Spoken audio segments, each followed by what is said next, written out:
Taxes was feeling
Hello. Okay, my screen is looking weird because I switched out these screens. Hello with your weird screen. Okay, I think this is fixing it. There we go. So Well, hello! Happy sound Saturday! check is good. Yay! Something goes right. Yeah, it had to happen sometime, right? Yeah, you know, it's actually, since I'm using, because I'm not at home, I am using one of my lav mics, and our friend Kenny, I know some of you know Kenny. My goodness, I haven't heard that name in a minute. Kenny shows up to my stream sometimes when he has some time during the day. So I think we just saw him maybe last week. Yeah. So anyway, he recommended these mics, and they are fabulous. So I almost don't even have to actually use my expensive, like, big overhead mic. I can just... Wow. I also have this fabulous straw. Did you see this? Is that a straw you used last year? No, it's like a super bendy. It's got... Because one bend wasn't good enough? It's, well, you can make it like a crazy straw. It's super bendy. LJ was asking what mic you got. It is, let's see. I've had them for a while. I just don't get to use them very often. Let's see. They're by Hollyland, HOLLYLAND. Just off of Amazon. They're just a good lab mics. And you can plug them into, they come with the little receiver that you can plug into a computer. Go away. You can plug it into a computer, you can plug it into your phone. I think it actually has a thing you can plug it into a DSLR camera too. I haven't tried that, even though my husband has one. Hmm. You know, speaking of cameras, I was at Best Buy the other night for like the first time. I probably go to Best Buy once every 5 years at the most. I haven't been to Um, Best Buy like in a decade, I think. yeah, I almost never go there, but I went there because my brother and I are shopping for a couple of appliances for the other house, and he wanted to go there because he's already got a credit card with them. You know, you usually get those like 0 APR Hmm. deals. So we're looking for a Yeah. fridge and a dishwasher. But anyways, as we were walking out, because we didn't like go in to buy, we went in like super late just to start like looking at stuff. Um, and as we were walking out, I walked by the cameras, and I only ever really pay attention anymore if someone's got one of those fancy ones that they're doing vlogging with, Hmm. or, you know, like regular photography. But wow. Like I saw one that like is like a big kind of like content creator camera now that looks like a regular like, you know, photograph camera. Those are no joke. Like I think it was a good like $3,000 for that thing. And it had like a mic Yeah. on the top of the camera. Hmm. Well, but even though looking at it like that expense, that kind of thing has come so far. They're so good Mhm. that they rival Hollywood cameras from like, 10, 20 years ago. And those kind of cameras are cost tens of thousands of dollars. So, it's pretty amazing. And I can't remember, it was it was definitely before the pandemic. I don't remember the details, but I think it was a Coca-Cola commercial that was filmed with, at the time, it was the whatever iPhone was out, and it was filmed in HD. And they had mounted it to like a gimbal so it wasn't shaky. Mhm. But that was a big deal when that happened. My brother-in-law does a lot of video type stuff. He's like the guy on the sidelines at sporting events that's like hunched over a camera with the and so he was really impressed when they came out with that. So Hmm. yeah, it's pretty amazing what we've got these days. Mhm. Yeah. So, So what are you working on today? What is everybody working on today? well, I for anyone that doesn't follow my business page, um I just the other day opened a brand new booth in a new shop, new to me. That's mostly, I mean, it's they've got vintage things, they've got antique things. It's so I guess like if you're describing the differences between types of shops, it's probably the kind you go to more to kind of do some digging. It's not like a super curated shop. It's you're definitely finding deals there, um, as opposed to the York Antiques Gallery that's definitely more curated. So I got a space in there for kind of my more vintage things that like wouldn't be appropriate to bring to York. Definitely quilts because at York it's just they're small cases. They don't fit quilts super well.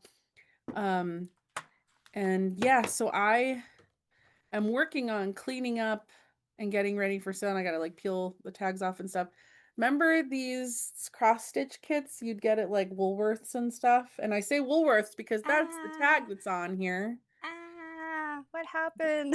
What did you do? my one of my screen just sorry.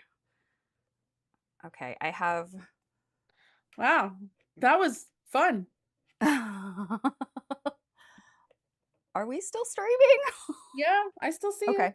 Yeah. Okay. One of my screens went away, and it's where that software sits. So Oh, yeah, I'm you were getting no looking kind of scary there for a minute.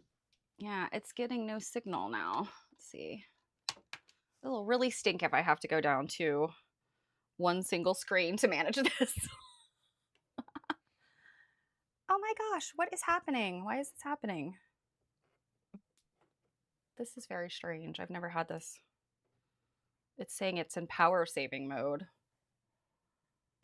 are you plugged in?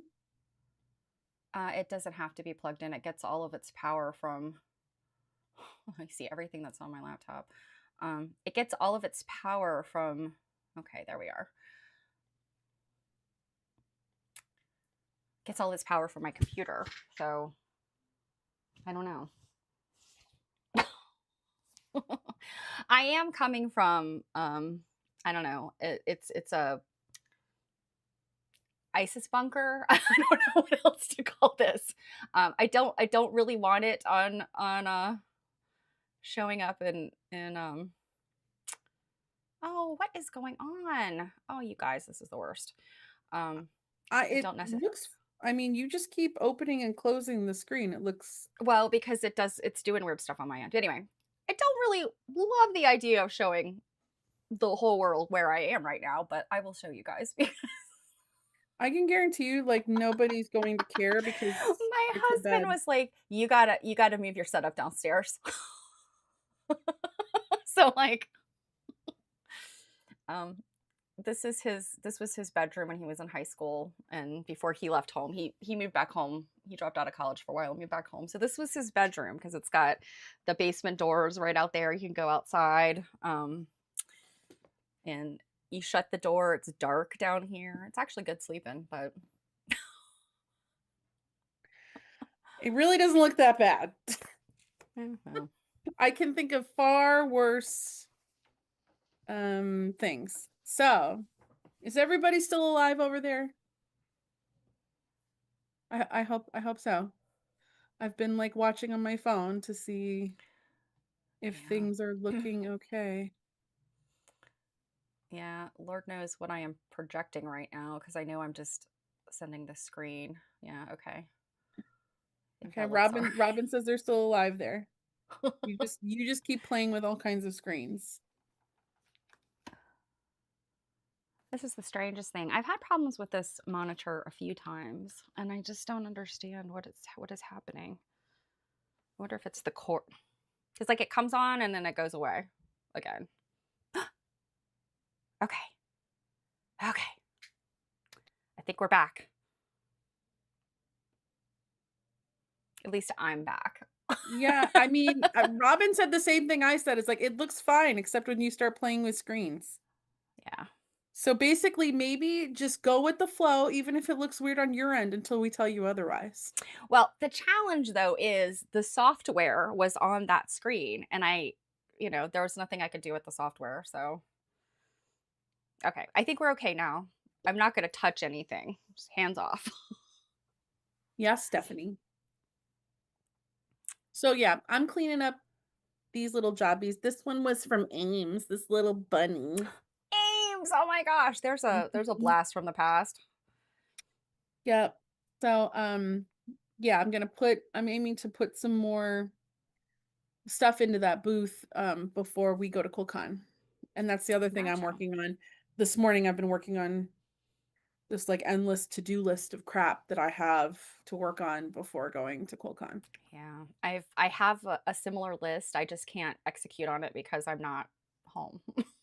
I mean, you can execute on the digital things that you have to do, right? Yeah. Oh yeah, yeah, for sure. I've been working on those things, but yeah, there's other things that are not digital that I just haven't been able to work on. So, you know.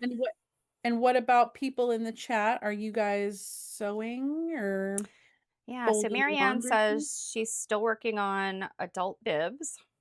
It's funny. I made my husband a bib a while back because he wears a uniform to work, and it's when you only have so many uniforms and they are polyester, so if you drip anything oily on them, it like permanently bonds. So he'll wear those bibs. He brought his bib to his dad because his dad's been having some mobility issues. Is having some health problems. So it was funny. I walked in the other day and I was like, Fred, that bib looks familiar. LJ's hand stitching. Awesome, awesome. Oh Robin yeah, says yeah. Robin thinks she may have done the cross stitch kit I held up. Are the stickers coming off okay? The nice thing is, for the most part, because this crap is so old, It just kind of Yeah, their stick has done stuck. Um, so that's nice. Like the first one I touched, it literally just went like and like disintegrated. So that's nice. The second sticker didn't come off as good, but what didn't come off, I can just cover with my own sticker. And then now I'm just, these packages are kind of dusty, dirty. So I'm literally cleaning them. Yeah, I look at some reseller things sometimes, and I think like the big thing now is to get rid of stickers. Everybody's saying to use a hairdryer. Oh yeah, heat them. Yeah, if it was a Hmm. real obnoxious sticker, I would, but these Yeah, stickers and are that's something I have never tried, and I always think about it, and I'm like, oh, I've got a stubborn sticker, and it's like I'm never near a hairdryer when I need one, you know? Yeah, I don't know that I could really justify like going upstairs just to take off this teeny little sticker. Um, Yeah, I'm more Robin's I'm more working. likely to use a fingernail. Yeah, yeah, same. Robin's working on Hometown Neighborhood by Lori Holt from Fat Quarter Shop. Marianne's, yes, the Dawn solution, 100%. I have a bottle of Dawn under the sink that has a big masking tape on it that says, "Do not use this for dishes," because it's my laundry Dawn. Yeah, I would swear by Dawn. It's great. Hmm. Yeah, so I'm working on. I wouldn't say it's necessarily secret sewing, but it's something that hasn't been announced yet. It's a big like nationwide community project that's going to be announced at some point soon. Um, Probably for QuiltCon because some of the attendees are going to QuiltCon and are saying they're going to start recruiting people to work on it. So I think it might be a little bit before it's announced, kind of widely, but it is something for those of you that like to get involved. If you were interested, that you would be able to participate in. So Hmm. I'm doing like they want those of us that are in this planning group for this project to kind of do our own samples so that people Mhm. can see what they look like. So this is some of mine. I'd Which, if I originally recall, is a bigger sample than you thought you were gonna be working with. yeah. So I don't think there's anything wrong with me like kind of talking about it. It's not like it's a secret. It just isn't like all the loose ends haven't been ironed out. So people that are getting interested, we kind of have to say like we don't have all that nailed down yet. So I can't really give you any specifics, but um it's kind of a united we sew kind of thing. It's meant to be, kind of a celebration of American spirit. Um and I mean, we're trying to keep it on, like positive focus, like, what democracy means to us and what it means to be an American, patriotism, etc. Um, and so I had planned, I've got like all this red, white, and blue polyester that I'm working with. And I intended to sew it on my sewing machine at home. There was just some like cutting out and some basting I was going to do here, but since I've been stuck here more days, I've just been at night just been hand stitching everything. So at least it's more of like basting stitches. But yeah, so when we were originally talking about doing this project, I was kind of like, I hope everybody's contribution can be small. I like to work small. Work at small is faster, easier, in my opinion. But it was determined that banner sized is better. And so this is a 3 feet by 5 feet situation. And it sounds big, and it is kind of big, but if you're not working like really, really granular, like obviously you would not be able to do like a cross stitch on this. You'd have to do it like something like larger. So that's kind of what I'm working with. And it's going to have words, as always. I can't make anything that doesn't have words on it. And then this is like going to be the middle panel of it. Mhm. And when are you And supposed to have that done by? QuiltCon? no, not necessarily. Our next meeting is February 11th. So it's next week. So, yeah, and I've been doing a little bit of extending the size what I have. As Mhm. many quilters often did in days of yore. Like if you don't Days have of enough to make the yore, whole piece, you they piece you they piece do it. that in days of now too. Yeah, well, I don't see as many people today that necessarily, are using their yardage and cutting it down and then, oh, I don't have enough to make like the center of this star, so I'm going to piece together all these little scraps.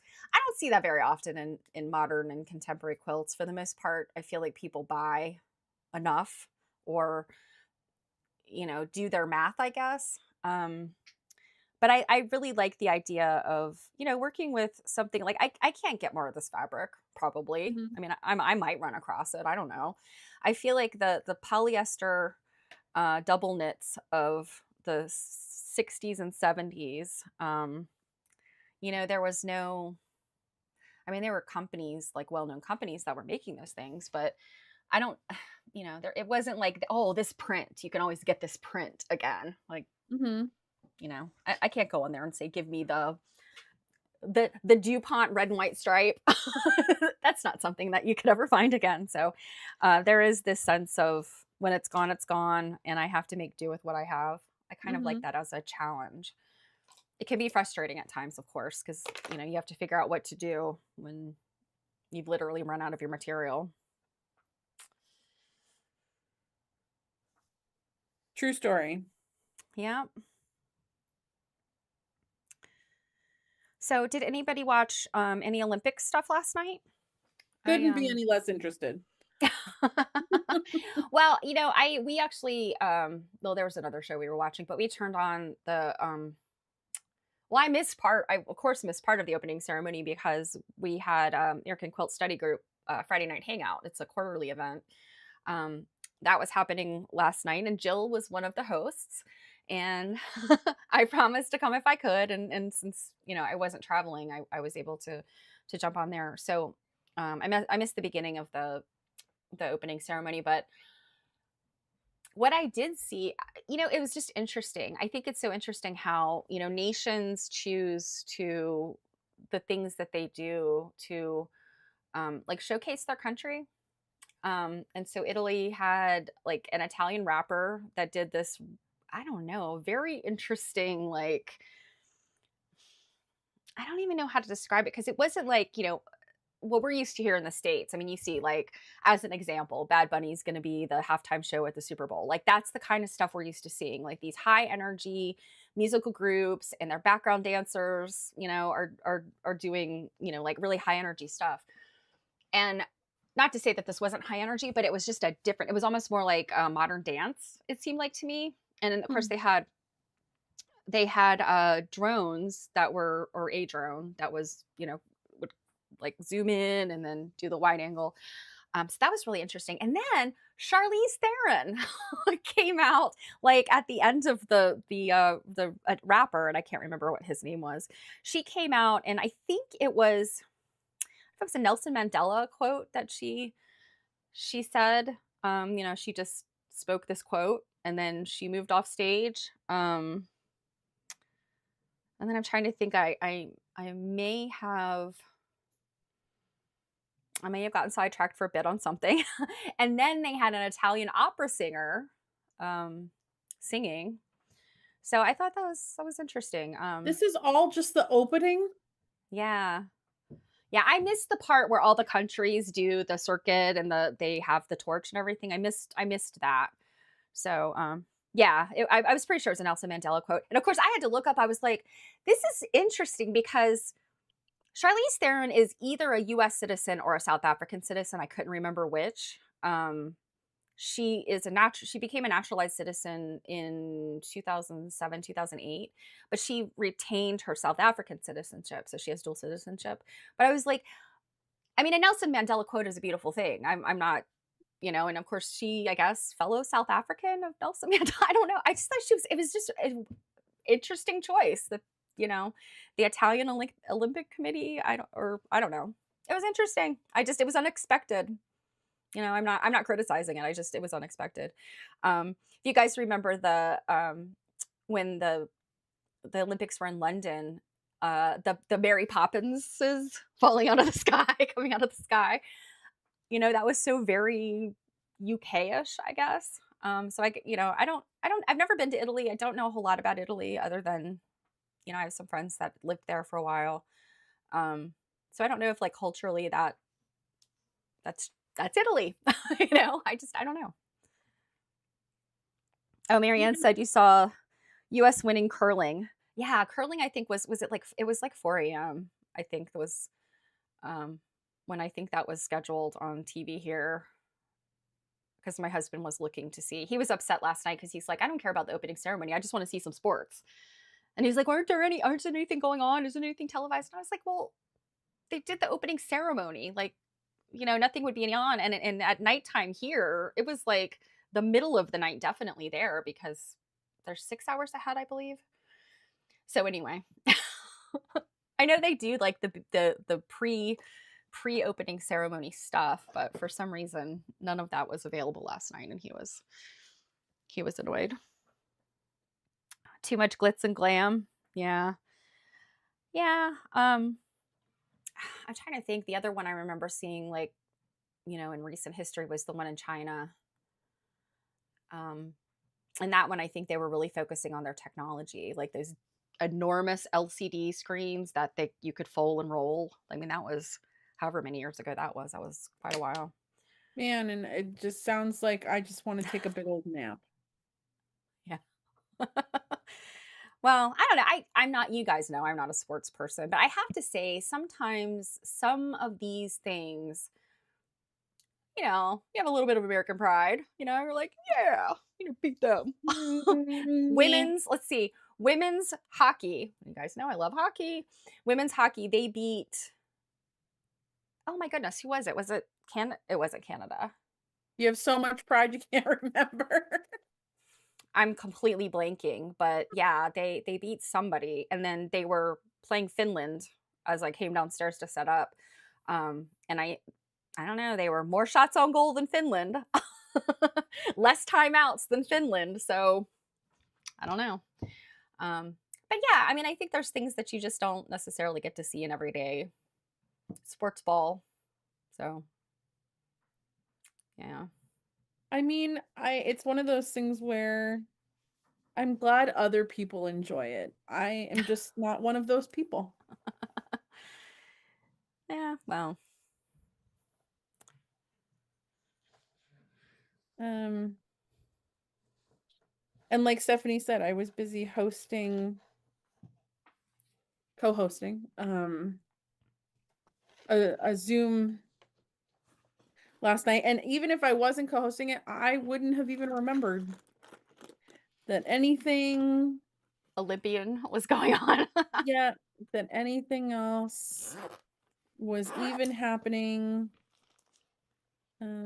I probably would have done, I would have definitely eaten my dinner more leisurely. I literally sat down and the event started at 7 our time, and I literally sat down to eat my dinner at like 6:45. So I'm like just like shoving my dinner in my face As I because, often am. well, sometimes when we do our regular stream, roughly 7 to 8, if we had to, we could push dinner back, and just be like, fine, we'll eat it, afterwards. But like this event was going from 7 to 10. And I Yeah. was like, I don't want to eat dinner at 10. So I'm like, literally just like, I gotta go, like shoving the dinner in my mouth. So But it was fun. I wasn't there right at the beginning. I was a little bit late, but um our topic, ordinarily the topic for the hangouts is like a type of quilt. Like I think the last one at the end of last year was like centennial and bicentennial quilts or commemoration quilts. But for this one, because I chair the committee now that is responsible for this event, I had suggested, like, what if we did, people are usually trying to reorganize right after the holidays and kind of, sort of reset. Why don't we do like quilt storage? And Jill's like, yeah, I need to know how other people store their crap. Well, I did thanks. use the word crap too, by the way. Yeah, and did you get you got scolded for calling your treasures crap? I mean, when they're all just in a heap of pile of mess, I'll show you guys the heap if you want. They're just in a mess. It's a pile of crap. Like, Yeah. It seemed like there were some really great suggestions. mhm. But also I feel like there was a lot of people there that were just like, I don't know. I'm coming to hear what everybody else has to say. And we're kind Mhm. of all looking at each other like, is anybody here really an expert on this? Is there anybody? And one of our friends, he has an amazing, I mean, like it's like museum worthy setup with how he basically has QR codes on his quilts. I was like, you are so cutting edge. I love that. Yep. Even the museum people in the audience didn't have that kind of setup. Right. That is some Um, next level ADHD, like good systematic functioning. mhm. Um, Yeah, yeah. And I think, I mean, he's got the space too, so that makes a difference as well. But yeah, I'd never even thought about things like that. I know museums, I think sometimes use one of those systems with like a scanner, yeah, kind of like, barcode. Yeah. yeah, barcode scanners. Just like at the store, that kind of scanner. But yeah, I had never really thought about QR codes, and you don't have to buy special equipment for a QR code. Mm-hmm. Hey, Janet. All right, get Conflict of out of here with your Well, I sunny and 68 there. It's snowing here. yeah, we had snow yesterday, but none today. Oh, you'll have to tell us about the Quilt Folk Swedish workshop. I haven't been doing the it's the quilting passport thing. I think the last one I did was Scotland, I think. So I guess I've missed the past year. But I saw that they were doing Sweden, and I was kind of like, I wonder if I should sign up for just that one.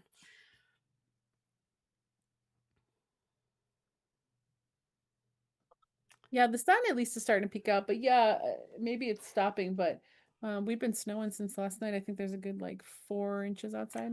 Oh gosh. Yeah, I think we got here in Virginia, it snowed for, I don't know, maybe an hour or two, but it never really accumulated. However, my brother in law, who's about an hour and a half away, sort of, I guess he's probably due east. I don't even know that it's southeast. I think it's just due east. He got 4 or 5 inches. So one never knows what's going to happen with this snow. It's crazy. Mm-hmm. And I checked in with my kid, and he said, because he's back home, he said that it snowed a little bit, but never accumulated. So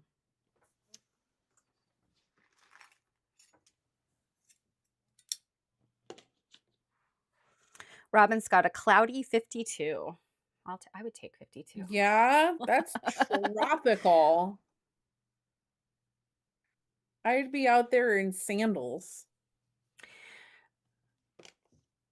So if I may propose a topic for us to fall down the rabbit hole of, and if you guys aren't into it, let me know. But I feel a couple of us may enjoy true crime. Um, the Nancy Guthrie case. I mean, that whole thing was like very like it's upsetting is what it is, but it's so weird. It's so mysterious. Are you watching something right now about it? No, but I mean, I've just been watching the news, and I as of haven't been. yeah, as of last Which night, it's just which case is this? Savannah Guthrie's mother. Savannah Guthrie from the Today Show. Oh, her mom being kidnapped. Okay. Her mother was kidnapped. Yeah, very very strange. Yeah. See, Janet says, let's see, not a real fan of solid colors and many curves. Okay. Okay, so the kit uses cherrywood cotton. Okay. Yeah, I don't remember if I saw pictures of the Sweden um, project. I'll have to go look at that. I'm sure they have the advertising still on their site. It is so strange, and of course, I mean, like, oh, it ripped my heart out when I saw Savannah Guthrie making a plea. And I mean, it's just so scary, and I just keep thinking to myself, like, what is this? This is such a strange thing. Like, why this poor elderly woman who I mean, she's got a famous daughter, but no, it's sad and scary. And from the true crime perspective, there's things that, the media will say, and I'm kind of like, nope, nope, nope, because I watch too much true crime. Meaning, like, that it's not true what they're saying? It doesn't make sense. Like some of the things that they would postulate, it doesn't make sense what they're saying. I'm like, Mhm. yeah.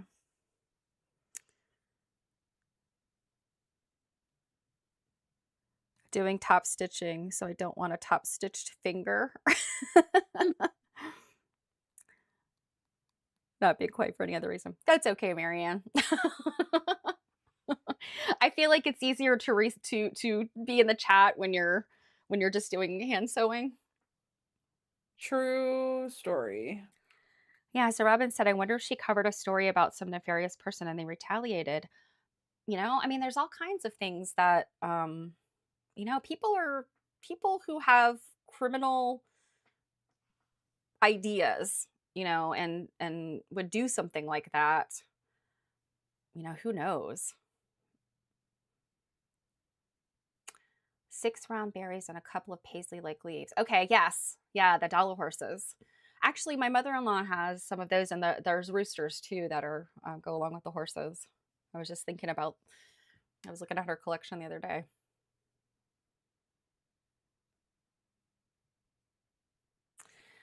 Yeah, Good Lord. in my mind, I suspect what happened is probably somebody in her, not in her close circle, but sort of that outer circle of acquaintances, maybe like a service provider, like, just throwing it out there, like maybe the lady that does her manicure, or something like that, is connected with somebody that found out, oh, so you do Savannah Guthrie's mother's nails, huh? And they went, hmm. Um, but I don't know. It's just very odd. Hey, Druid. Oh, you know what? While all of you are here, because you're the vast majority of my regulars, I will not be streaming on Monday. Druid, I was going to send you a message after we got off here, but since you're here, I'm telling you to your digital, because it looks like I am going to be at least temporarily heading home on Monday. So my husband keeps throwing a wrench into everything, Oh, all my plans. we've awoken a puppy. Oh, She's she's got that look she's like. well, she's kind of stuck in the couch. She does this thing because, like, she saw our cat once sleep on the back of the couch cushion, so then she's like, I have to do that too. And then she kind of gets stuck in the couch. My cats do that too. They'll think that they're solid, and then as they sleep, they sink down and they She looks fall. like a gremlin. Like you fed the gremlins after midnight. Too funny. Yeah. Yeah, Druid, right? And I think they're doing they're doing new DNA testing on John Bonet's case. I think her father had requested more things. So Oh, she has reluctantly maybe gotten re-snuggled. She just let out a big okay, so old you're out on sigh. Thursday. No worries. Well, I guess we'll miss each other this coming week, Druid, but I'll catch up with you when I'm back from. Well, no, I guess I have one stream the week of QuiltCon before I leave. So I will be right back.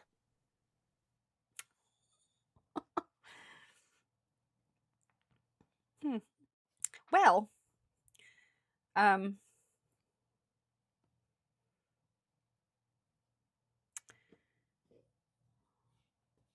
let's see.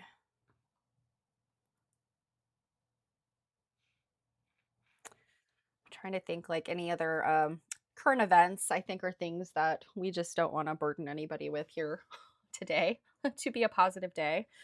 Um, oh, you know what, you guys? What I didn't tell Jill about um, was where I ran across that quilt that was in um, Dana's auction the other day, that Lover's Links quilt, and then found it on Barbara Brackman's um, website. We need to let Jill know about that because I thought that was fun, you know. I know that quilt.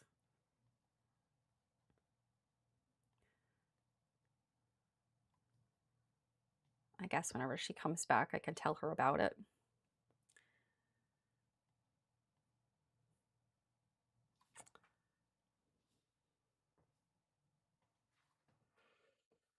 So, Jared, we've gone around. What's your weather like right now? Hopefully, it's gotten a little better there.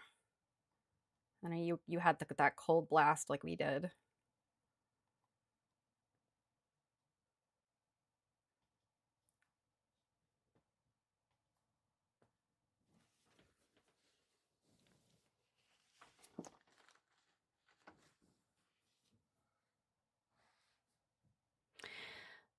Yeah, in this modern age that anyone would kidnap someone. You would think with the amount of cameras that people have, but what they keep saying is in that neighborhood where Nancy Guthrie lives, there enough um, foliage and flora and fauna, landscaping, that and the houses are set back a little bit from the road. I guess there's still opportunities for bad actors to sneak around and do things and not get caught on camera. But um, yeah, and it just I mean, I think I recently said, like, I thought it was a little creepy to have cameras, like, inside your house, um, and I know some people use it because of pets and kids and things like that, but it almost makes you wanna, like, maybe it's just for safety. Get some hidden cameras everywhere, right? So sunny and cold and melted off your snow, okay.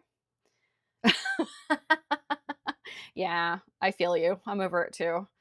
Um Right, right, Marianne, no streetlights. And yes, I saw that too, that they had pulled the Ring camera, I guess it was a Ring camera or something off of her front door. Um, mhm.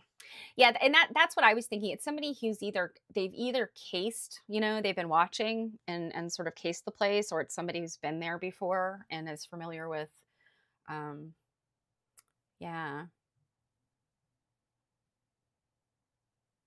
Oh, so Janet, the packages, yeah. And I guess, and maybe it's kind of regional, people that in neighborhoods, like I live on a major thoroughfare and not many of my neighbors have cameras. I think there's a few people across the street from me that have like the Ring cameras. A lot of the people in my area that have Ring cameras are in these neighborhoods that are a little bit like kind of off the beaten path. They're way back in deep into some neighborhood. They all post their videos on Nextdoor, of course. Do you know this person? They stole a package off my porch. So, but yeah, I guess it's sort of like it's hit or miss, I guess. But there are definitely some communities where I live where I literally everybody has, um, you know, Ring cameras and also possibly like backyard cameras and stuff.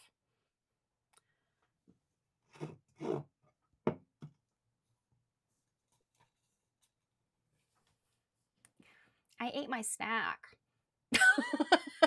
I might have to go upstairs and get more. I got extra toasty Cheez-Its that awoke the beast. She's trying to crawl out of her dungeon.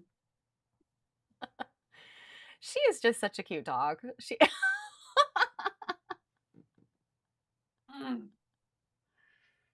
All right. All right. You're okay now. Say hello. No, say hello. All right. There you go. Be free. How old is Winnie? 14. She's a mature lady. Mm-hmm. She's a sophisticated pup. But no, I also had to go get some price stickers to price my little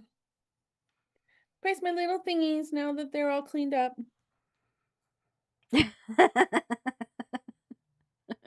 She heard the food. Mm-hmm. Oh yeah, she's sitting here like, where's mine? Believe me, she is not a starving pup, as much as she would like to have us believe. Yeah, my cats are frequently like, you know. They get very aggressive now when we eat certain things like chicken. I had started feeding them. Our girl cat has she's the older cat. We've had her for about 9 years. Um, she's always been a chicken cat. She loves chicken and she loves bacon. And my husband will pinch off a little tiny piece of bacon, like when he makes bacon, and give it to her. I'm like, stop giving it to the cat. It's not good for her. And then she becomes a monster. But they both love chicken. I have been giving them these freeze dried pieces of chicken Yeah, as a she get treat. when he gets those. And I'm like, oh. So every time I cook chicken now, they're like,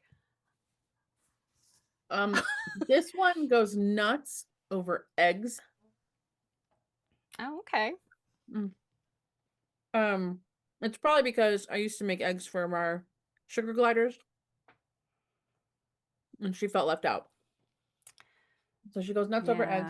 Yeah. And Marianne said that her dog has a dental on Monday. She needs one. She actually just had a checkup. But what Oh, she almost needs $1,000. worse, Oh. what she needs more is one of her eyes has almost just a complete cataract, and she's losing Yeah, sight. I was wondering if that was a light shining in her eye or if she has No, it's cataract. cataract. Yeah. She's losing her sight, and it's making her really anxious. So if we deal with anything, that's definitely higher on the priority. So is she okay being groomed? Mine? Hmm. Yeah. Like I know you guys get her haircut and stuff. She's a Yorkie. She's like a full blood Yorkie, right? Yeah, yeah, we just buzz her down when she gets groomed. I am not at all interested in any kind of dog that requires hairstyle maintenance. It was funny. We used to have a cocker spaniel that my mom rescued from like an abusive situation. Like we had to have her eyes removed.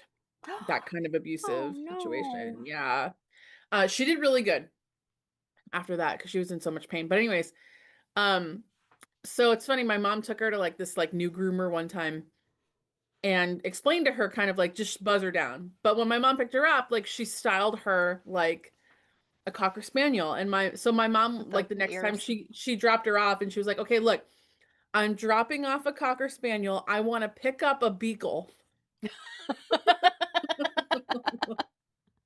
Um, and one of the things was she wanted her to shave her ears completely down because her ears used to get into her food all the time. And there's only so much you can do about that. So like people would get like, oh my God, if like she had like food on her ears, and it's like Aw. her ears are long. She doesn't like, good Lord. So yeah, She we just can't be like see, and dogs buzzing. are generally not the type to groom their ears, right? Yeah, so it's like just buzz the ears right off because the longer the hair was, it'd be even worse. So yeah, whenever Winnie goes to the groomer now, she probably goes like 3 times a year, and we just have them buzz her down, and then we let her get fluffy, and then she starts to look like a bear. So like when we get her first shaved, she looks like a chihuahua. And then when she starts to get all poofy, she looks like a bear. Yeah. Yeah, I think she looks like an Ewok right now. Yeah. Yeah. She gives off Ewok vibes, that's for sure. Yeah, I've never had a pet that needed grooming like that, you know? Like my grandparents had poodles, standard poodles, but that's about as close as I've ever gotten to having a dog that had to go and be hairstyled. Yeah, growing up, we always had Malteses that kind of have poodly-ish type hair. Mhm. But again, buzz them on down. Maybe a little like puppy cut in the face. Luckily now, there are groomers that are mobile that will come to your house and do it in the driveway. Yeah, I've seen a couple of those around my area. Like it's a They're van. so Mhm. freaking awesome. Mhm. Yeah, and I guess did they is it just the grooming or did they wash them too? Yeah, a whole shebang. Yeah, that's for one, it's less stress on the animal. Yeah. Um, Yeah, and it's Janet, funny. that's kind of the same with us, you know, like not being home enough for a dog. Although I'm home a lot. I was But gonna say, who are you kidding? well, I mean just unexpected kind of stuff. And we don't really have a whole lot of interior room. We have a yard.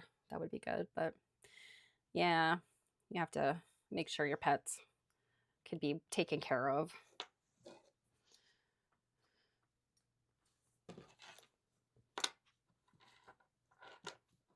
That's why I like cats. You can generally just, if you can leave them for a couple of days. Just put in a big bowl of food and make sure that they have water, and they'll just, you come home and they'll be like, "Oh, you were gone? I didn't notice." I mean, when we had a cat, our cat definitely noticed because we'd walk in the door and they'd be like, "Yo, that big cat!" Screaming bloody murder. What? Druid! That bad dog I had was kidnapped by the groomer. What? Why? Why did they take him? That's Wow. Man, Druid, you need to start writing a book. yeah, you have some good stories, girl. I love them. They Was stole it your dog to breed? That's like Ah. invasion of the body snatchers type Oh my stuff. gosh. Yeah. That is wild. People, like I said, people who have criminal motives, no matter how big or small, will do some insane stuff. Um Yeah, Druid, we're gonna get to you one day, and we're gonna get together. We're gonna get you an editor to help you, and we will publish. We'll publish all your stories.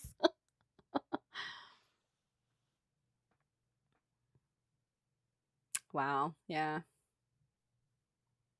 Um, do any of you have the dog theft issues in your areas? We were having, I guess, the French bulldogs were a big problem for a while where we are. Um, and I guess to some degree the Chihuahuas too, like maybe about 10 or 15 years ago. I guess during the Harris, um, Paris Hilton. I was trying to say Harris Pilton. Paris Hilton days when she carried that dog around in her purse, I think. Everybody got a Chihuahua and people were stealing them. That's crazy. Yeah. I think it's terrible to steal a pet. I mean, Yeah, it takes a special kind of terrible person. yeah. I mean, it's right up there with, I mean, okay, I'm not going to say it's exactly like kidnapping a child, but it's pretty close. I mean, I think of my cats as, family members. Maybe, if I had to choose between the cats and my kid, I'd pick my kid. But Oh, I'd pick the cat. they sent a kid out to throw the dog at you. They kept him almost a month. Oh my God, Druid! How insane. That's wild.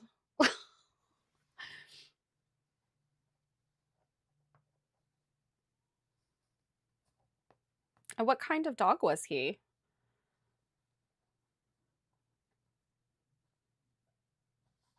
That's really crazy. Yeah.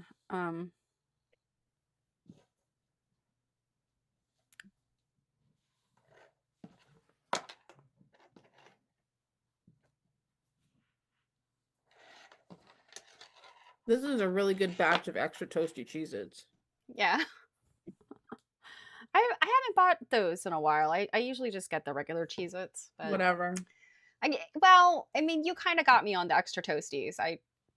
They're so much better. They're pretty good. If you like Cheez-Its, for It, sure. it took them way too long to like jump on that to make them. Well done, Cheez-Its.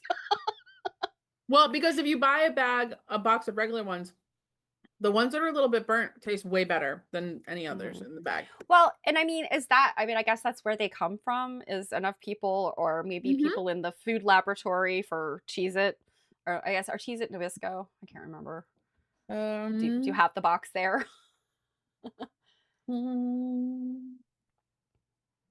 They're They're Kellogg. Oh, okay. I didn't know that. So maybe the food scientists at Kellogg's were like, these burnt ones do taste good.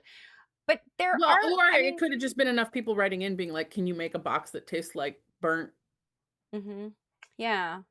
Yeah, Marianne said like burnt potato chips. And I Mhm. think there's some brand that does like the extra dark kettle chips, but Mhm.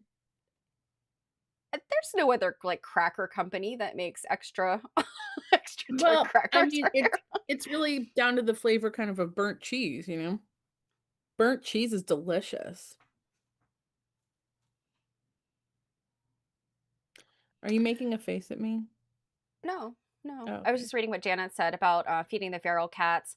Yeah, gosh, I as a cat person, the feral cats just make me crazy because, um, they're typically a situation where somebody has not fixed their cat, and then you end up when they turn the kittens out.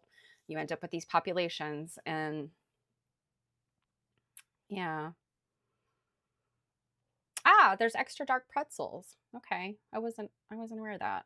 I'm not a pretzel person, so I guess if I saw them I guess I didn't pay attention.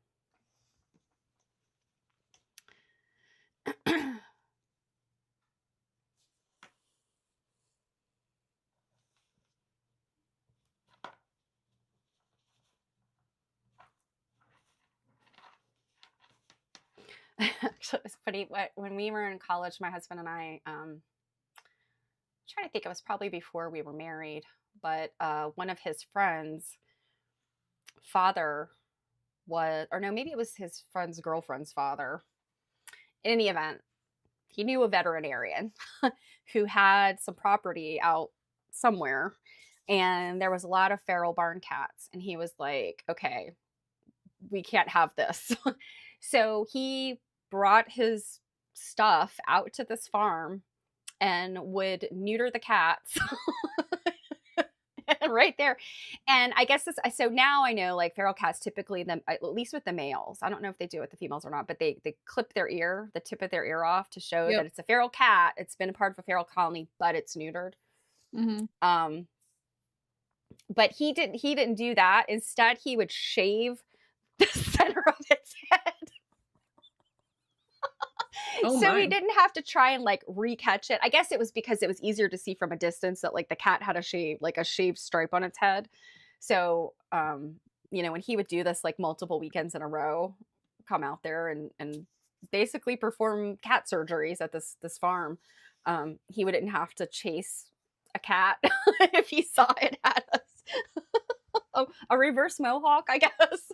I just thought it was the funniest thing. I was like, oh my goodness, the indignity of being snatched up and fixed and then having your head shaved. I mean, I guess that's better than having your ear cut off. True it. I found him trotting down the street one morning with a half a haircut. I know why his new owner set him free. Well, I mean, he certainly sounds like a character of a dog, at least. Um, oh, Janet's talking about the popcorn from Costco that's caramel and cheese. Yes. Um, I have not had the Costco version, but I have had that before. I think it's a Chicago thing. At least I think that was like the first place I ever saw that. Um, called crack corn. It's definitely a salty and sweet for sure. Mhm. Yeah. Oh, Coyote's got the feral cat. I hate to hear stuff like that, but also it's like, well, I mean, that's at least it's not a human being like hurting an animal. It's kind of nature doing its thing. True.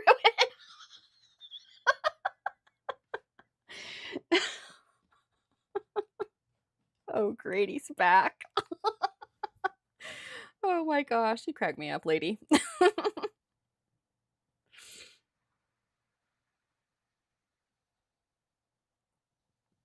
Yeah, my husband always laughs at the story where they got I guess his brother was little. They had moved to this house where I am now. And the dog that they'd had for years had died, and so they buried it kind of down the hill and in the woods. And then a little while later, they got a new dog. And the new dog one day comes trotting out of the woods with some bones in its mouth. And it dug up the old dog. I mean, I got a trigger warning for that. Or I'm sorry. Yeah, very traumatic for my 3-year-old brother-in-law at the time, I think. Oh, Costco has another brand now. Marianne eats the caramel and the dog got the cheese. I love a salty sweet, but I have to say I'm not a big fan of stuff with like cheese powder on it. Maybe Cheetos being the one exception. Gross. Cheetos are the worst thing ever. Well, but you know what? They make a white, like it's like a white cheddar, no preservatives. I have Smart Food popcorn here too. Cheetos, they have like But a Cheetos white are dust on them. disgusting. Disgusting. In any event, I'm not a big. Oh my goodness! And okay, your niece in Alaska, eagle swooped down and took her cat off the porch railing. No. Oops, guess we need another cat. Yeah, stuff like that happens. Stuff like that truly does happen. And I think that raptors they're opportunistic birds. I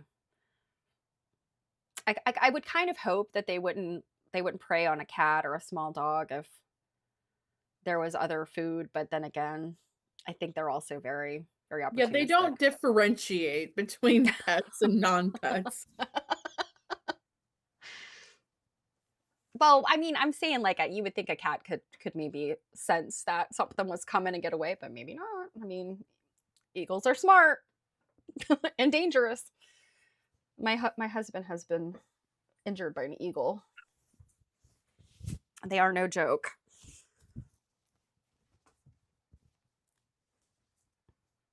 They don't care if it's a pet or yeah. They're not there making a decision. I guess there's some things that some types of animals would not resort to unless their primary source of food was not available. And I suppose most raptors, for sure, are just like, is it warm-blooded? Is it small enough for me to carry away? Every time you keep saying that, I'm thinking about dinosaurs. Oh, sorry. They too are raptors. Because birds were dinosaurs at one time, I suppose. Yeah. We'll periodically find like the big poof of feathers in our backyard when there's been a hawk or something living nearby. My husband used to work for a wildlife program in Maryland, which is what led to his hobby, photographing birds. But when we got down here a week ago, the ice was really bad. Like they got snow here, like a few inches of snow, but it had, literally like this crust of ice that was so thick. And he said, this is the time when you look for the owl pellets because they'll just sit on top of the ice and freeze. And I was like, gross. I'm not going out looking for owl pellets. It's freezing cold, icy snow. Yeah, I'm sorry, Janet. What did I say? Did I say birds became dinosaurs? I meant dinosaurs became birds. Birds were dinosaurs.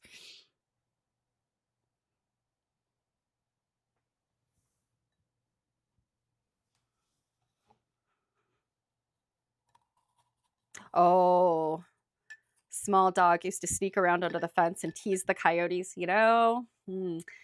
That's a FAFO dog. It's not funny, but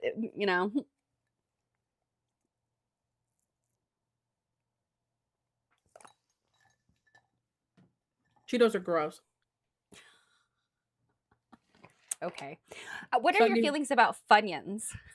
I like Funyuns, but I can't eat them. I can't eat a lot of them. They'll give me a stomachache. But they're fine. I think we've definitely talked about Funyuns before because I believe I put that line in the sand that small Funyuns are better than full-size Funyuns. I don't think I've ever had small Funyuns. Yeah, you can the Robin, small Cheerios are bags. gross. The small bags, like the small bags are, I think, it's Walmart or Target, one of them. You can get it's like a canister. It looks like a Pringles can, but it's full of the small Funyuns.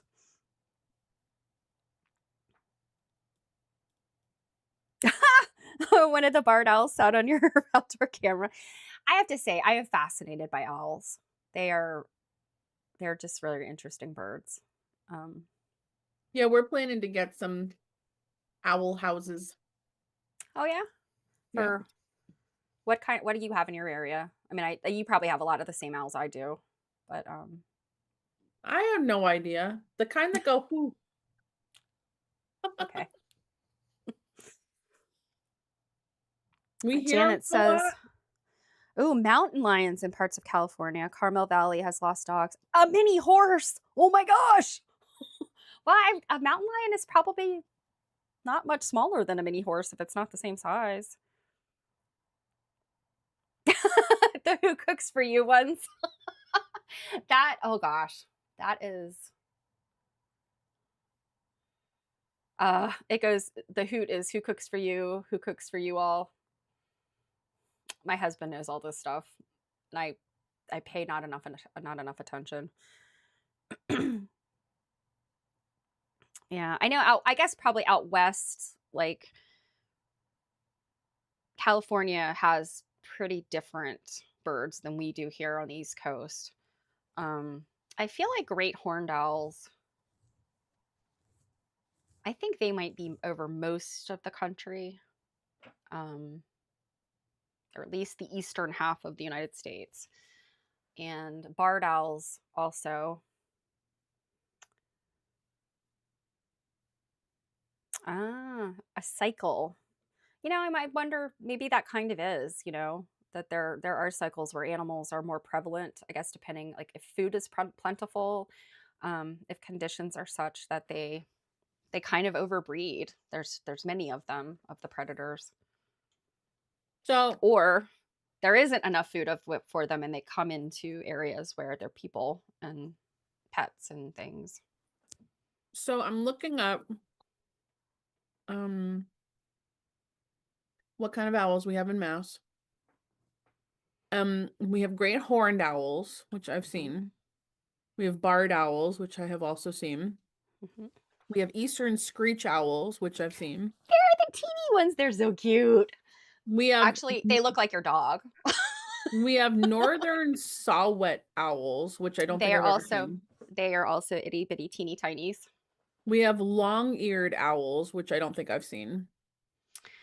Those Um, look I think those look kind of like just what you would imagine is an owl, but their head feathers are kind of they're much their head bigger. feathers look almost tarantula-like to me. Yeah. We have short-eared owls, which I believe I've seen. We have barn owls, which I think I've seen one of those before. And we They're have the ones with the really scooped, like their face is like really scooped mhm, out. mhm. And we have snowy owls, which I have seen one of those before. Okay, I don't think snowy owls don't get as far south as we are. Um, they're like a Canadian, North American, and I guess you get them because you're close enough up there. Construction in the hills. Okay, yeah, yep.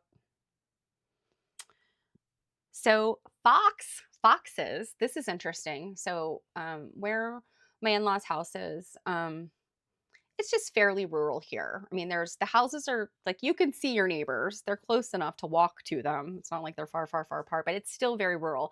Everybody here has at least an acre or two. And then there's like little clumps of trees and things. So there's places for animals.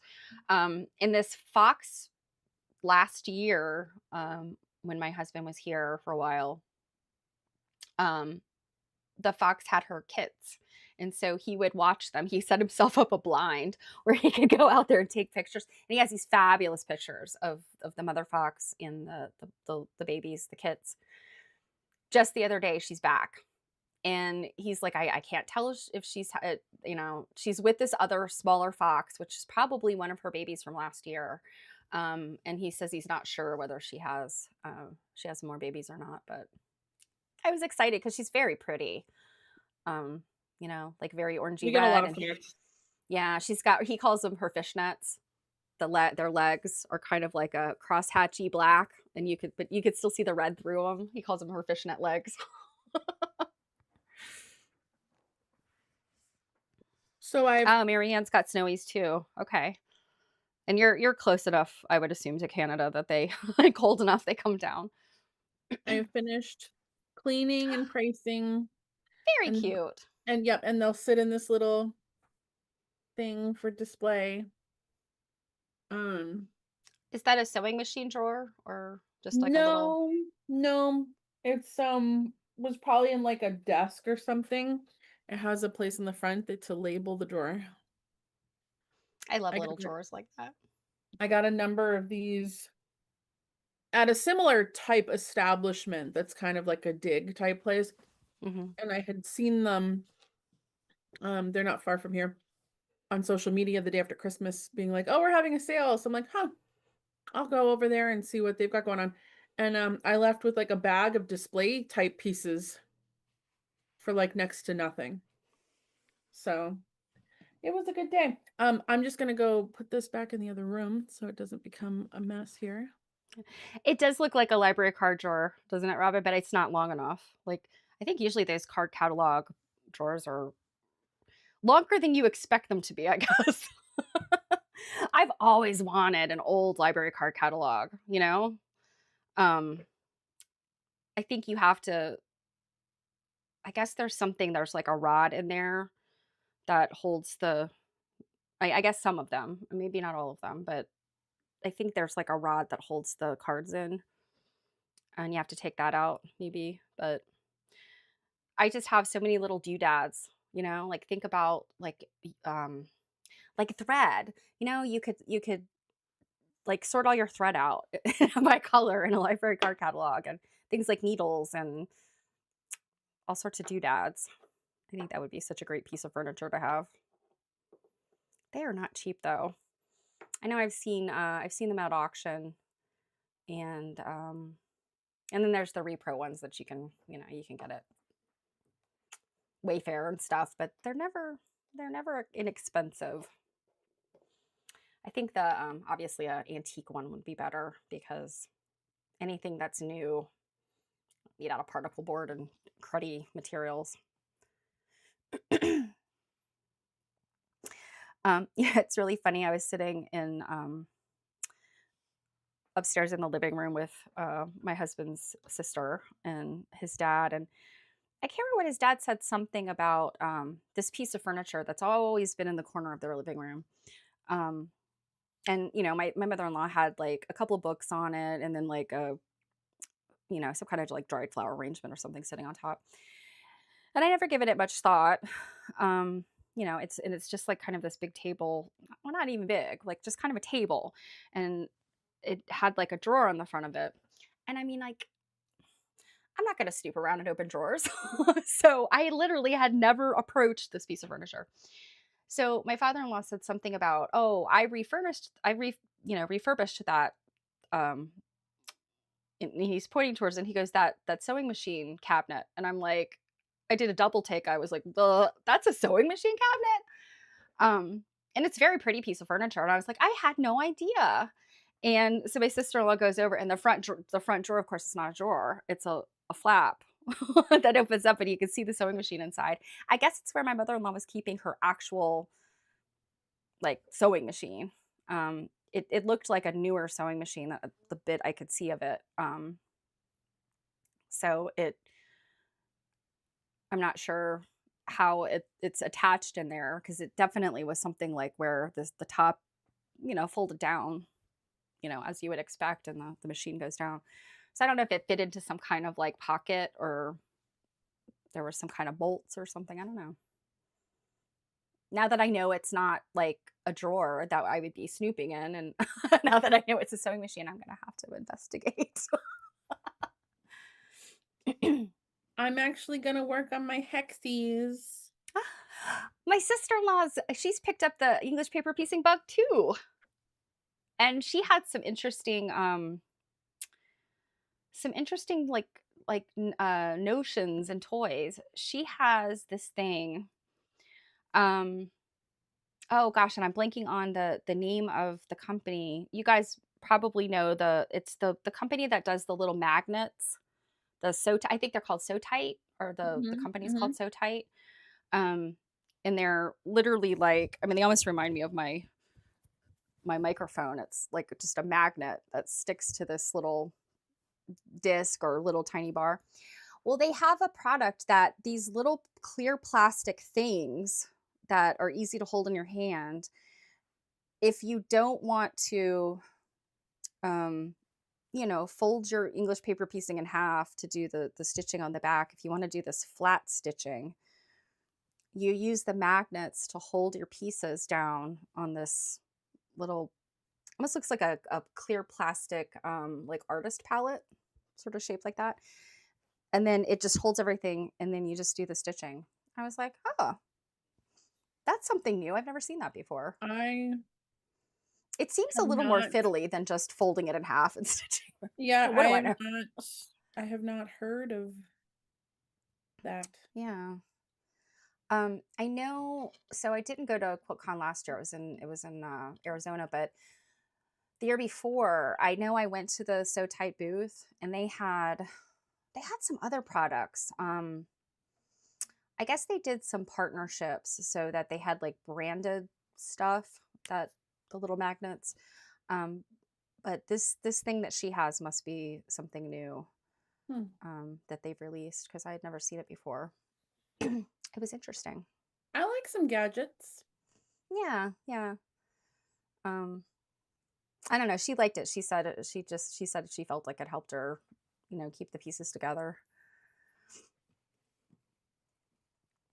I, on the other hand, am the kind of person who will put things together with like binder clips and paper clips.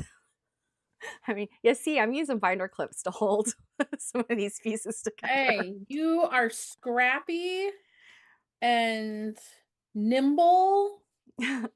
Well, all of my clover clips started breaking, and Oh, I don't yeah, I don't really it's like those very much. yeah, I did. Do any of you use clover clips, and have you had problems with them breaking? I mean, if Um, they're made out of like a plastic, like acrylic-y type of thing, those can definitely break. well, for sure, it does make sense. Like if you've used, but I literally have a box of them. I don't think I've used them very much, like if at all in some cases. And you pinch them and you look, and it's the little bottom part. It's like a clear plastic on the bottom, and the top is like a colored plastic. And there's like the little metal Mhm. springy thing in there, and it just like right at the edge of the metal thing, that the bottom tip like breaks off on all of them. So I've just gone to using binder clips. They don't break. You can fold the little pinchy things down, and it gives you even more holding power. um And they're cheaper.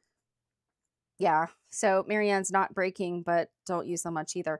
I actually used them a lot, I for a don't lot of really use different them much. things. I Especially English paper piecing. play with them more than like I just go beep beep beep beep beep like with them than actually like using them. The only thing I could think I Ah. might use them for would be binding, but Mm-hmm. I really haven't gotten into doing much binding. The couple of quilts that I've had like fully completed, one was gifted. I had my long armor bind because of time. I knew if she gave it back to me and was like, "Okay, you can bind this," it it, never would have it been would not get completely done. done. Yeah. So I just paid her to bind it. Yeah, so Robin says she's had them break, sometimes when they're too tight. And now that you say that, maybe that kind of makes sense. Like if that little piece of metal in there is like too springy, like it presses down too hard or something. But yeah, because I had bought a bunch of them. I had like a whole box of them. I had the teeny ones, and I had the bigger ones. Seems like the bigger ones don't break as much, so those are still pretty good. But yeah, I use them for binding, for English paper piecing, anything like handwork that you kind of want to hold together, while you're stitching, instead of pins. And because I have a lot of pins going on in this piece I'm working on now, and I keep, catching the pins on my shirt or my hands, my actual skin. Um, so I do like stuff like that, but safety pins and binder clips is what I've resorted to now. Several hundred ones, yeah. Yeah. You know what the bigger ones are good for is they make great chip clips. You can't find your actual chip clips? A big clover clip works. I mean, binder clips do too. Yeah, as well, yes, but if you don't have any binder clips and your chip clips are all being used, and that could be why maybe some of mine broke because I used them for chip clips. And hair clips, I've used them as hair clips sometimes too. So maybe I just explained I've abused them. Mm-hmm. Chip clips at the Dollar Tree. I think, yeah, I've seen some good ones there. The magnetic ones that you can put on the fridge. Ah, so Janet saw the flat back stitching palette. Yeah, that whole flat back stitching thing, like I'm not sure. I don't exactly know what the intent is because if you're just catching the threads, I guess it's the most I don't want to say it's the right way because I don't like to like there is no right way.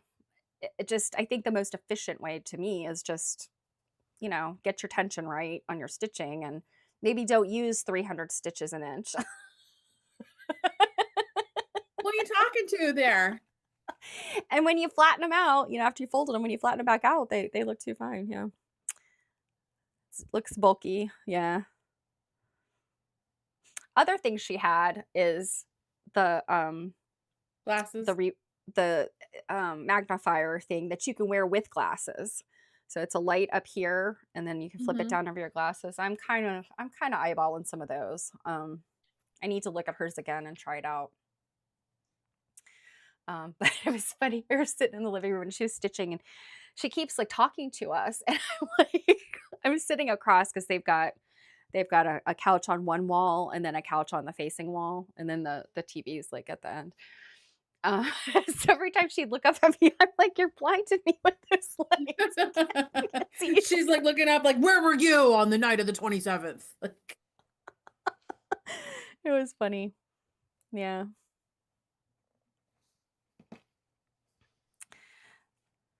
Yeah, I mean, I think that some gadgets. I mean, I don't know. I love a gadget. I love a gadget, and I have you feel like tried the prism glasses yet?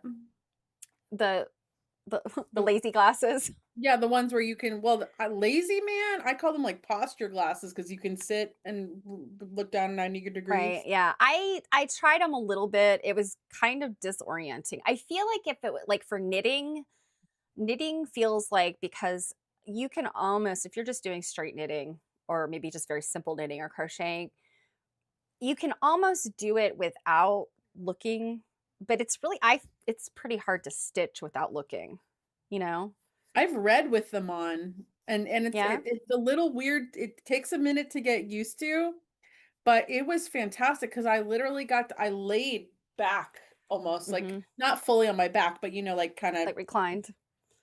yeah, and had my head like this the whole time and was able to read like this. It takes a little bit getting used Mhm. to. And I Um, think that is how they were marketed when I got mhm. some. They were marketed as lazy glasses because you could recline, but, when I found out about them, it was because, I was having neck problems and, doing this was a problem, and I just happened upon this woman's Instagram that she was also having neck problems, and she was a knitter, and her doctor said, "Try these glasses, these prism glasses." Um, so, yeah. Yeah, I don't use them constantly, like at this point, just because I forget about them. Mhm. Um, and to be honest with you, I haven't been doing a lot of that kind of stuff, reading or stitching. Um, all the more reason to need a stitching glitch every now and then. Um, Yeah, I'll have to pull uh, mine out when I get back home. yeah, but when I think about them and I use them, I'm like, my neck is happy. Yeah, anything that you can do to improve, like, you know, I feel like any type of stitcher, crafter, it's so easy to get in that like hunched over and This dog came over just to fart. I am unhappy. She's looking at me like, what? It's just a love kiss. ew. Yeah.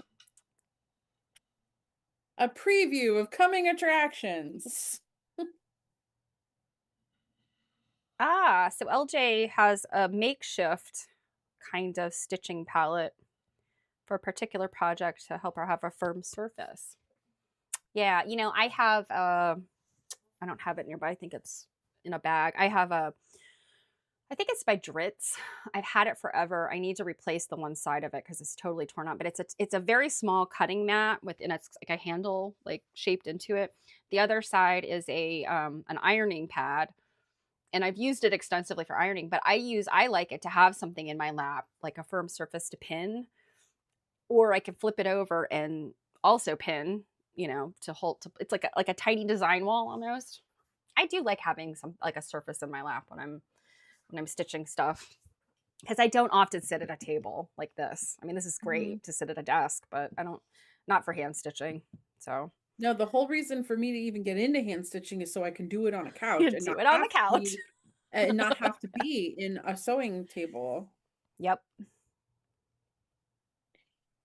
Does anyone else feel like when they're holding like small objects sewing, like, because these are, what the hell are these, half-inch hexies, I think? Um, I feel like my hands are giants trying to like fold the fabric over these and stitch on these. Like they feel so teeny itty bitty in my hands. Well, Janet just said, I don't know if it helps you any with the teeniness, but you glue based, don't you? Not these ones. No, I'm thread basting. Oh, okay. You're doing thread basting too. Okay.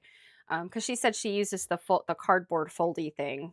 I've seen those. I've never used one, but I do know it does keep the you know because it's so easy to get the glue on your fingers if you you glue paste.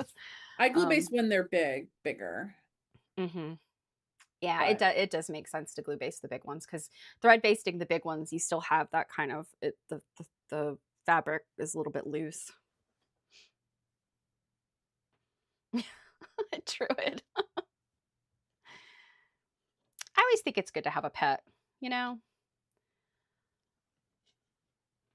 But I know you can't always, you know, depending on the situation, your circumstances, you can't always have them, but somebody that's happy to see you when you come home, right? Or is at least indifferent. I was gonna say don't get a cat then, because Like my cats they're, are like, yeah, sometimes or indifferent, or like there's definitely cats that are not happy that you're home.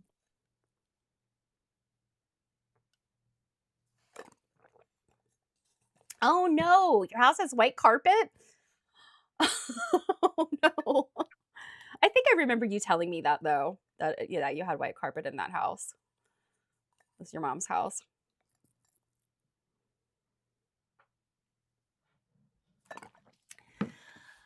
I have a navy blue carpet in my living room, and it's not like wall to wall, it's just a gigantic area rug.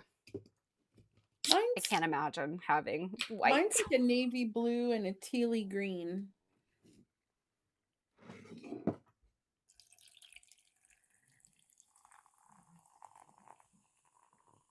Are you actually getting anything done on your Yeah, thing I got a today? little bit stitched.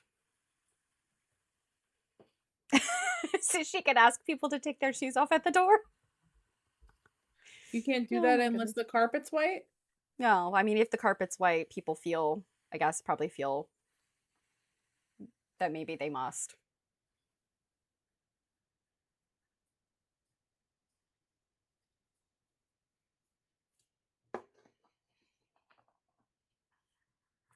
Ah, okay. Don't have the straw at the right angle. It's gonna leak water all over. Oh my God. I need my caffeine, so got some soda here.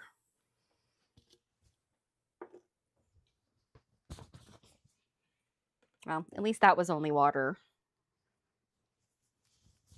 What am I gonna do with good Lord? What? What am I gonna do with you? Like you just like Oh, I know. I'm a get- mess. getting crap everywhere.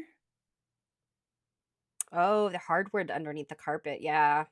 I pulling up carpet is the worst. I've done it before. It is the worst thing in the world, but I so love hardwood over carpet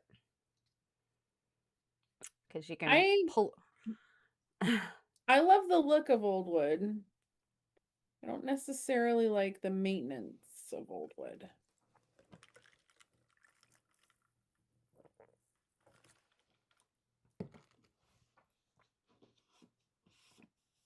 Well, she didn't say it was old wood, just hardwood. I mean hardwood, just hardwood, old wood. I mean hardwood still needs maintenance no matter what. That's what I Taking meant. down wallpaper is the worst. I've done that too. Oh gosh, yeah. I think yes, taking down wallpaper is crazy and messy. When we first bought our house, my husband had all these ideas about, making doing some like period accurate things or just some period things that he thought were cool. And we put up anaglypta wallpaper. So we took down some very thick, very pasted on Waverly wallpaper. So we had to use that stuff that will get it off the walls and then, wash the walls down to get all the lingering paste off and then put anaglypta up.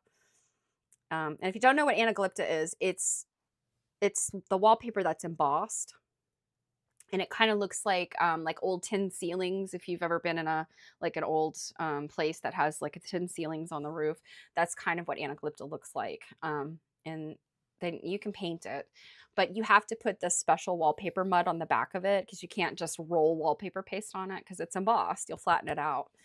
Oh my gosh, that was such a nightmare. We don't do projects like that anymore.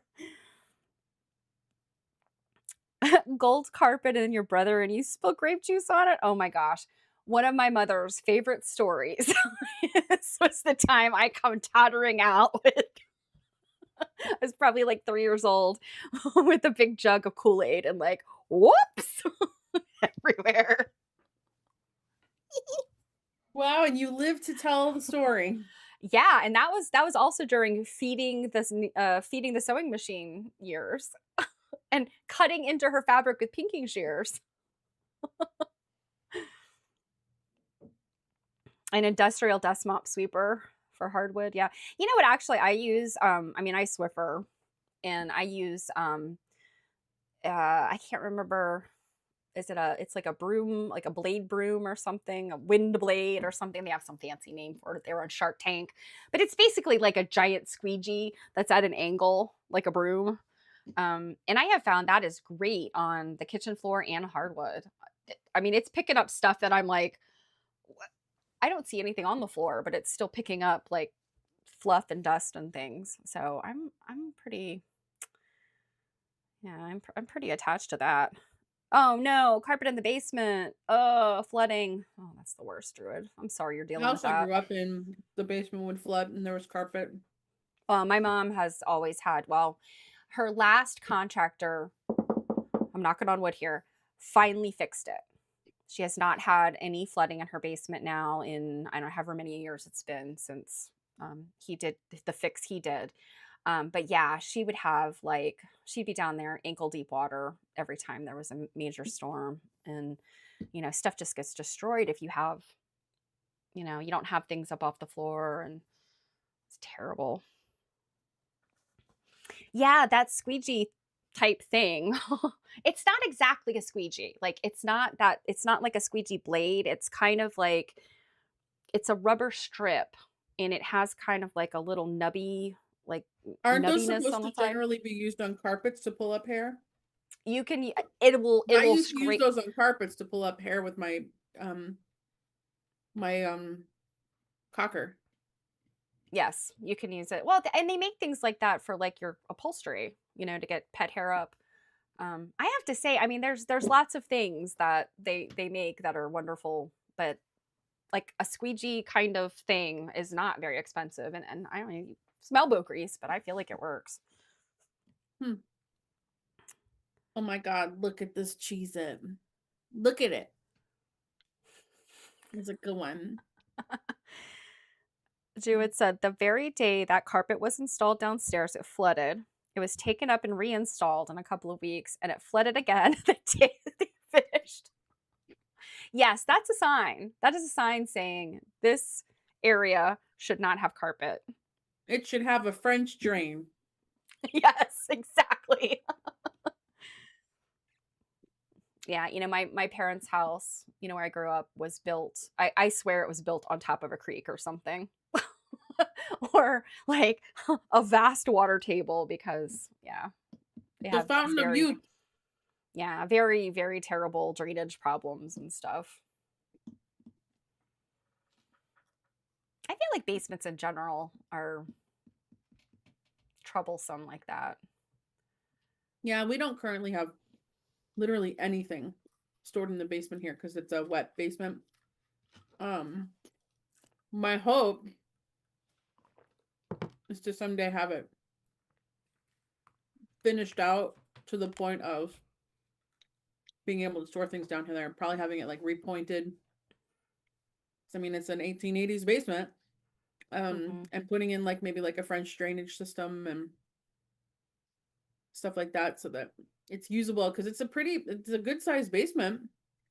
It's a lot of the thing that will stink though is I'll probably have to replace the door that goes to the bulkhead and redo that whole thing and maybe make it like a walkout, which just stinks because it's an original door.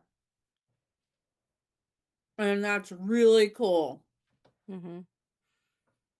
But it's just not weatherproofed, Yeah, I don't have a basement. I have a cellar, which has crawl space around the top edges of it. And it's got a hard packed like earthen floor that has like I want to say it's like a skim coat of something on top of it. It's that's like what we've got. Yeah. But it's we store a few things down there, but they're up on risers, and we have a dehumidifier, and yeah, we have a dehumidifier that runs all year. Yeah. You know what makes me nervous is, it's not uncommon for dehumidifiers to cause house fires. Oh, I didn't know that. I always thought it was dryers, like clothes dryers. I mean those two. But yeah, the dehumidifier, because we run them, all the time. Do you run yours all year round?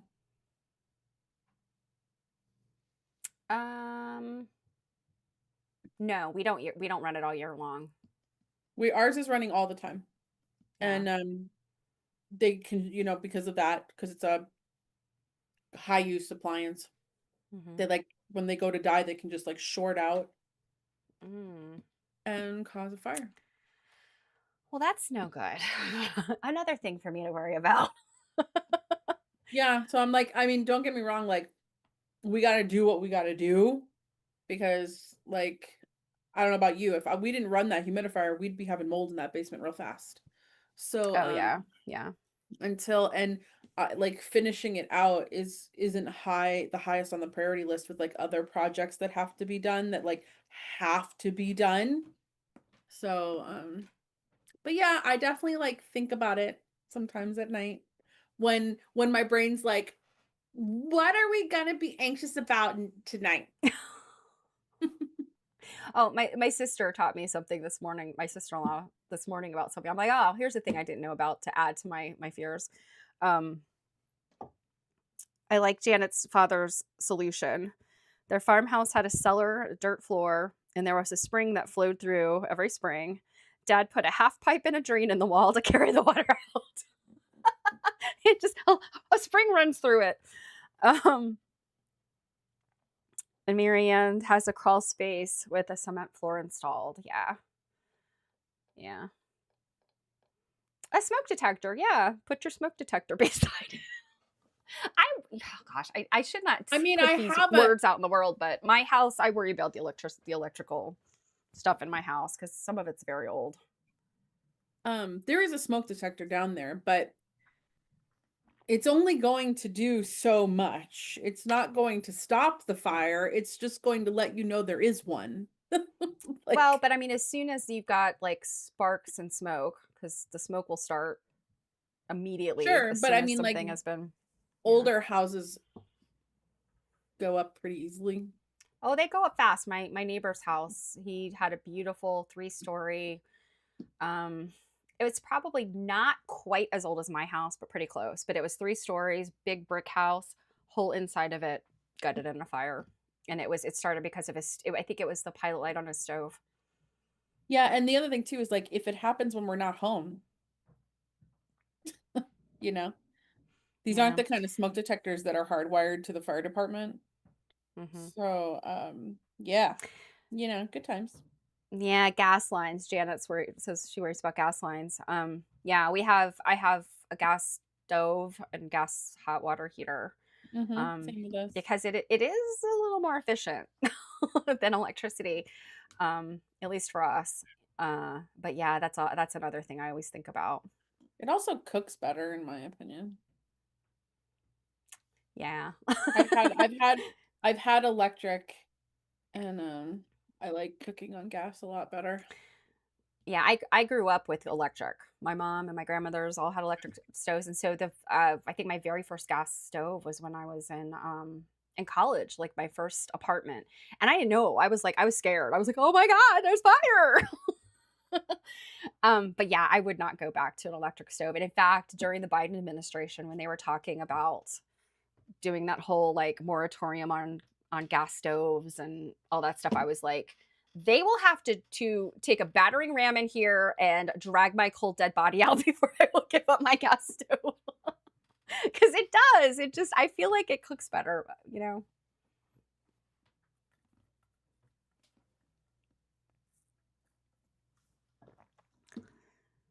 Oh gosh, Marianne, yeah. Okay. So you've got no fire hydrants where you are, and the pumper trucks run back and forth pulling water from the lake if there's no ice, and a 10-foot wall of snow. Oh gosh. Yeah, that's another thing to. Is today the stitch and glitch disaster day? Hey, you're the one Um, that started talking about, kidnapped Kidnapped mothers, grandmas. Yeah. and then you went Oh, into chopping off, cat ears and hawks picking up animals, and this is all you. This is a cake inner psyche day. oh Not gosh, man. once have you Yeah. mentioned any Yeah. chicken sandwiches, so we know you're a hostage. Yeah. I don't have an option to get a chicken sandwich. So Robin said the same thing. I'll have to pull the gas stove from her cold dead hands.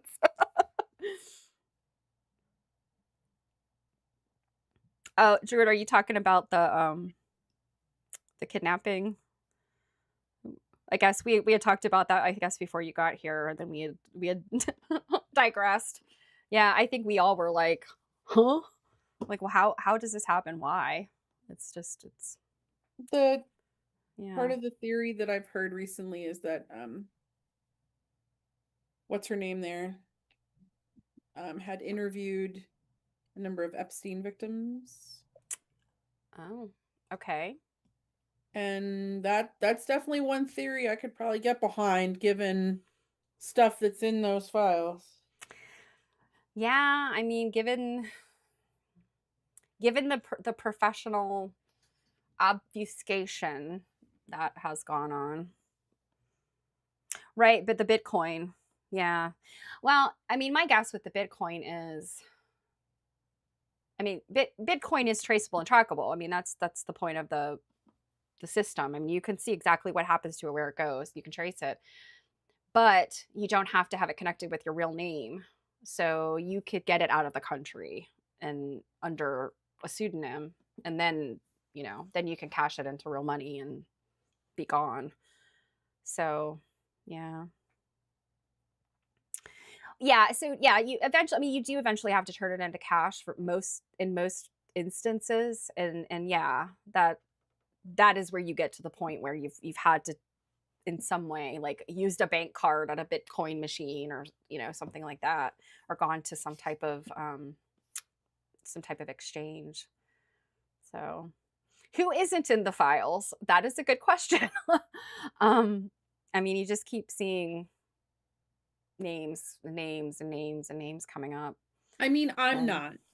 That's like I got to be honest, I probably, so like the early part of the Epstein files, I was kind of like, you know what, we're probably never going to see unredacted stuff. So I wasn't paying much attention, but with this last, well, I guess really the last two releases, I've kind of been like, and especially this last one was so very questionable what they did.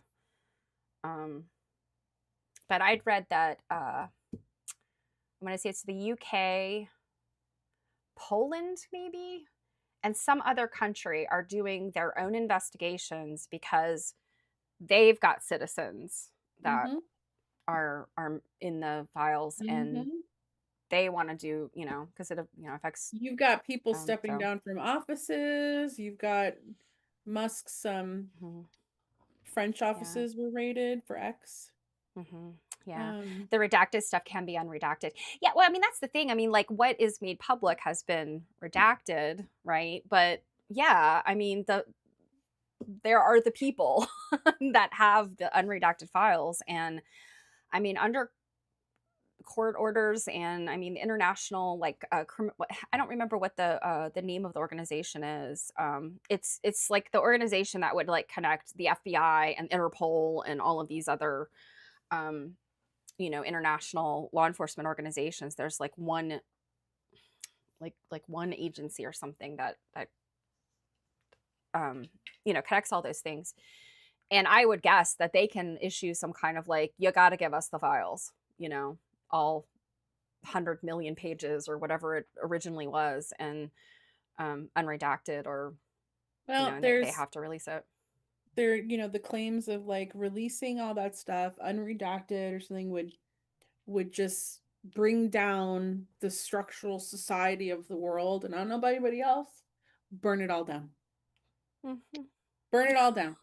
Yeah, I mean, I know we try not to get into politics, but I've kind of always been This like, is not politics. This is no, not well, no, I'm politics. just, but it is so interwoven into politics. It's so much bigger than politics.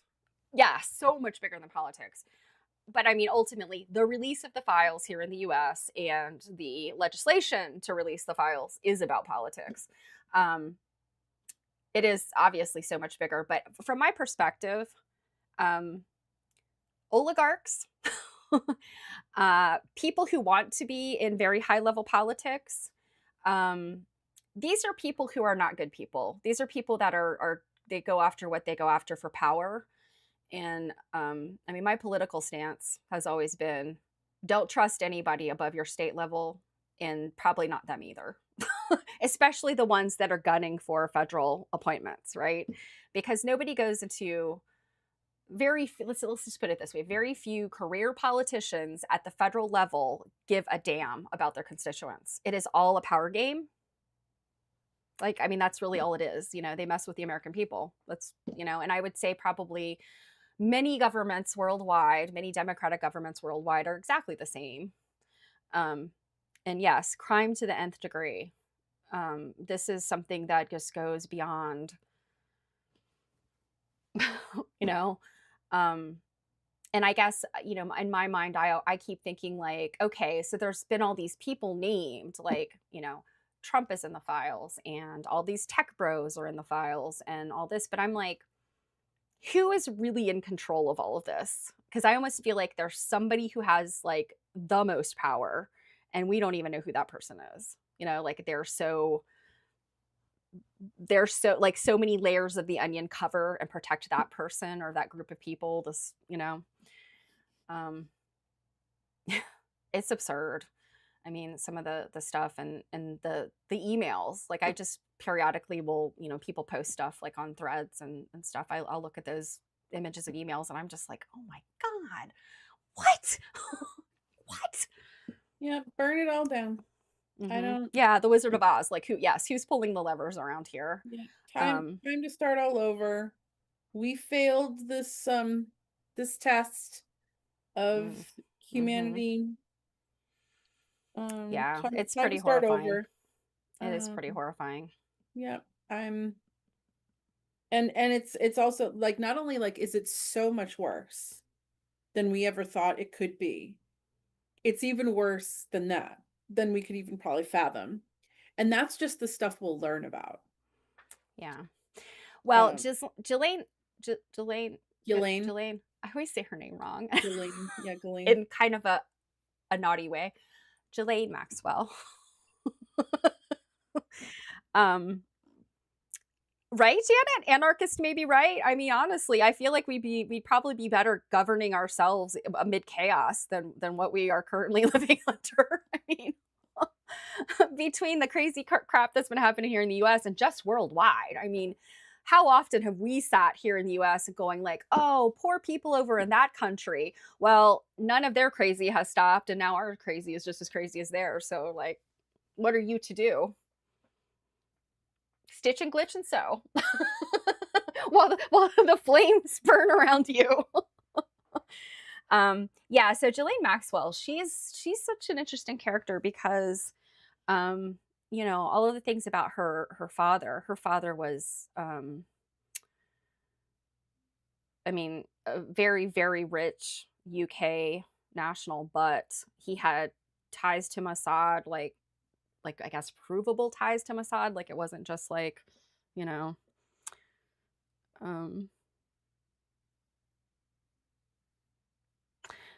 that's interesting, Robin. So Robin's saying one thing that popped in her mind is with enough women involved in this, have there been male victims? I'm certain. I mean, I'm sure there were. They already have. Yeah, they've already I would say most definitely underage and child victims who are male, but I think there have been people that have been victimized in so many ways, not just like this horrible like sex trafficking and all this stuff, but there are people I think that have been financially harmed. There's been all kinds of blackmail, and my guess is while there are obviously some of these names we're hearing definitely did some like horrific things, some bad things. But I also wonder, with so many names on his flight lists, I wonder how many people went to the island as part of like these wild parties and stuff, did not partake in anything wrong, maybe didn't even see anything wrong, but it was turned around on them to say like, be used as a scapegoat. Well, not even necessarily a scapegoat, but just like, did you know what was going on at the party? I have pictures of you there, and maybe like, I mean, I think about Stephen Hawking was at the island. I mean, come on. A person like that, I could see, him saying like, we have pictures of you there. You better not talk or do this, or you need to do this thing I'm telling you to do, because otherwise we have pictures of you there. And yeah, I don't know. It's just all so icky. I mean, just burn it all down. I mean, setting aside the actual horrific crimes that have happened, like just the whole like the spider web of it all. And I don't know if you guys have ever read any Barry Levine. He's a journalist. Apparently I didn't see it, I guess, last year, but in 2025 he wrote a book called The Spider. And it is about like the spider web of Jeffrey Epstein. And yeah. Oh. Burn it all down.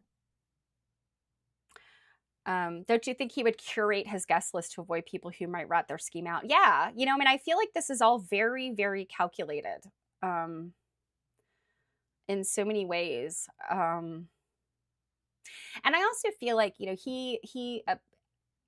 I've heard people interviewed who have said like he was very schmarmy and like like Epstein gave them the icks as soon as they met him. Like I heard an interview with oh gosh, what's her name? Brigitte Cool, I think is her name. Is that the name? Yeah, Brigitte Cool. She's I think she's Swiss. She was or she is a Swiss woman who was involved in some of the beauty pageants that were Trump owned and Epstein involved. But she also had a background, like even when she was a young woman, like I think out of university, but she had a career outside of this, beauty pageant stuff. A lot of women that were doing the beauty pageants were young women that, you know, I think were looking for opportunities through the beauty pageant. But this particular woman had a career and then went and got herself involved in the beauty pageants. And her interview, she said, you know, right away, Jeffrey Epstein was like, she got the icks from him. She was like, the things he's saying, I don't, I don't trust him. Like, the things he's saying are not right. Like, it doesn't add up. But I think so many people were probably like, had the stars in their eyes and just either didn't or couldn't see like the forest for the trees, like what was actually going on. Um, and then, I think there's the people that willfully ignored it. There are the people that absolutely knew he'd already been convicted and still sought to be friends, sought advice from him. I think it was during Me Too, and I can't remember who the man was. I think he was somebody in U.S. politics, or not, or Wall Street, one or the other.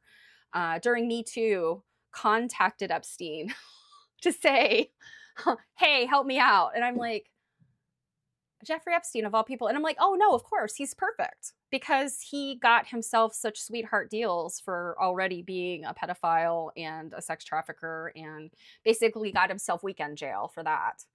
Mhm. you know? Mhm. So gross. I just, yeah. I've always been a burn it all down person. I am.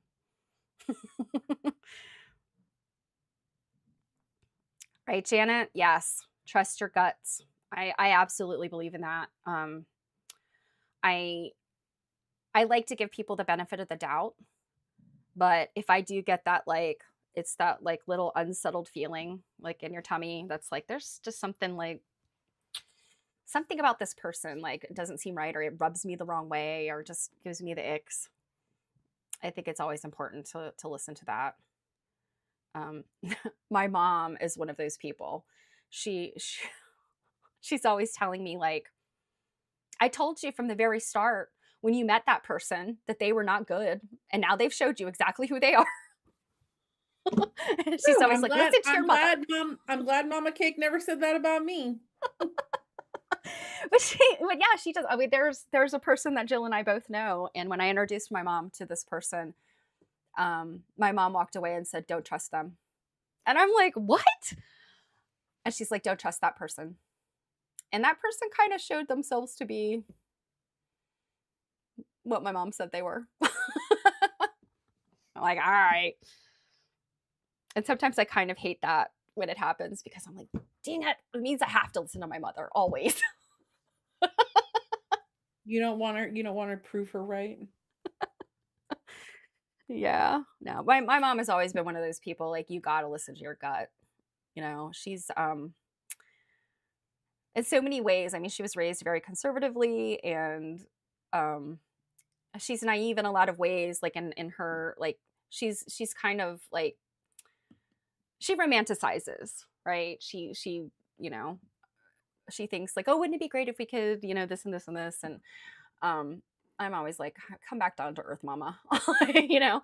But she is so good at reading people and yeah, she taught me pretty young like just trust yourself. You don't have to be mean to people. You don't have to be like, get away." But you just have to Why keep in the not? back of your Some people mind. deserve that.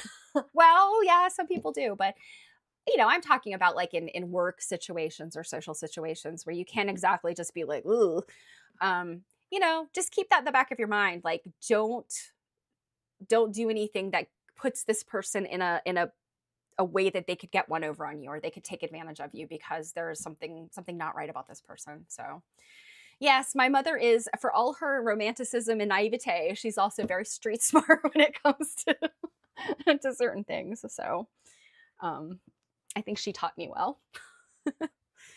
She also told me, I think I was about 16, and this was, of course, the point in time when my parents were breaking up, and she said, "Let me tell you something." And I had just gotten a job, like I had my part time job, so I had my bank account and stuff. She says, "Let me explain something to you. If you take nothing away from me ever, this one thing, you should have your own bank account. You should have your own source of money. And don't you ever let a man take that away from you." And I'm like, all right. Oh, yeah, Janet, just avoid them. Stay clear socially. Yeah, I mean, there are some people that, yeah, Jill and I, in the community that we volunteer in a lot, we tend to we tend to run into some that we're just like, we don't invite them places. Don't talk to them on social media. And if you see them in a social situation, you like hide, put on a disguise, stay very far away. Oh, yeah. Ah, graduate college before marriage. Yep. Yeah. Well, of course, I got married right after I graduated. I of course, I was on the 5-year plan. But um, I didn't go to college to become a missus, but somehow I did. Oh my God, when I was in my graduate degree at Wake Forest, the undergrad girls there, you would hear so many of them talking about being on like an MRS degree, and like they're just there to find a wealthy husband, and I'm just like, I've and then never I'm also thought like, like that. have you seen some of the disgusting riffraff running around this place? Like like I can guarantee you these boys that you're like, oh my God, they don't wash their butt, okay? Like, Yeah, I mean, I guess I just don't think like that because I think like, well, would it be fabulous to have some like filthy rich husband, who could just give you all the money and you could just, buy yourself a quilt kingdom? Yeah, that'd be fabulous. But how many men who are filthy rich like that and would give you a ton of money, there aren't some kind of strings attached? There's lots, and please understand, I'm not saying there's lots of wealthy people out there that are wonderful people, that are quite nice people, but I'm just saying yeah, being a these gold guys are digger probably in is not Epstein gonna it's files. just not gonna work out well. That's all I can say. Yeah, because they're probably in the Epstein files and they need that woman as a beard. Yeah, at what price? Exactly, yeah. Um, and it is funny, I guess I just took it for granted. My mom was not out there bra burning in the 60s. She graduated high school, I think, in 1970. Um, and so, I mean, we lived in DC, like right in the heart of lots of stuff going on, civil rights, but she didn't get involved in any of that. Her family was very conservative, but she has always had this like really hard feminist streak where, like, don't let anybody tell you you can't do the things that you want to do as a woman. It doesn't matter that you're a woman. And always take care of yourself, and, you know, always be able to stand on your own 2 feet.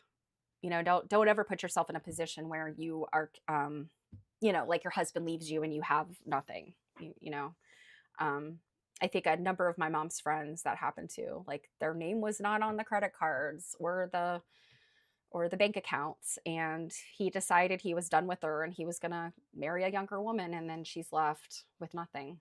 Um, you know, no education, no credit, nothing, and so I'm always grateful to my mother for instilling that. And I think it was probably kind of shocking to me when I got to be an adult and realized that lots of women my age were not brought up that way, and um, didn't have any expectations of being like her own person. Well, I mean, you already had your head in the right space because you refer to your husband as your first husband already.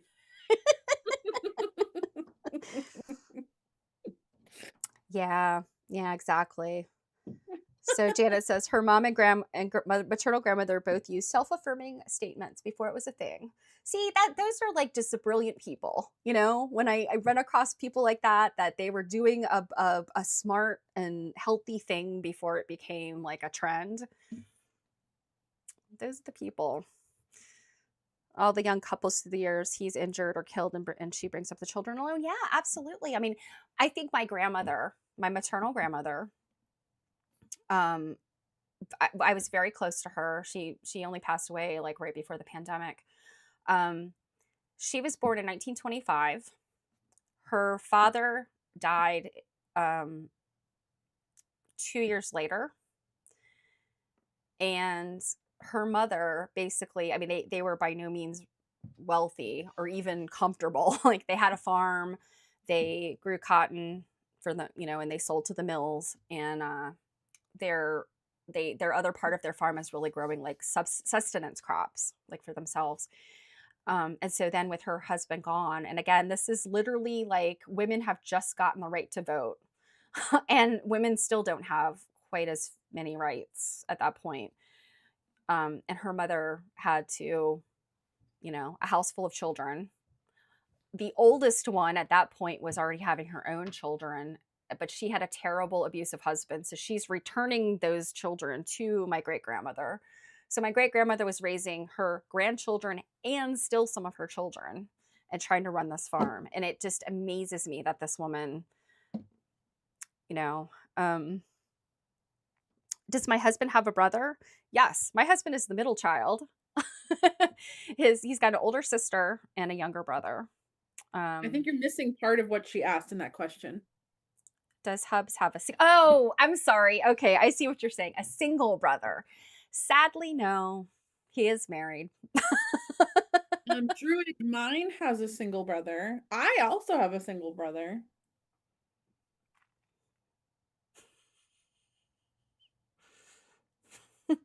Same. Do you want to hook Druid up with your brother? I mean, I will tell you, he does treat his women very well. I guess I've just been on the inside track on how he's sometimes a turdy brother. But something, the relationship with the significant other would be completely different than Gotcha. his relationship with me. You know what I mean? So Druid's like, let's hear about Chris. Well, his name is Chris Alexander, and he does work in IT. He doesn't work in IT. He works in customer success. Well, he was working in IT, wasn't he? No, he's customer success. He is my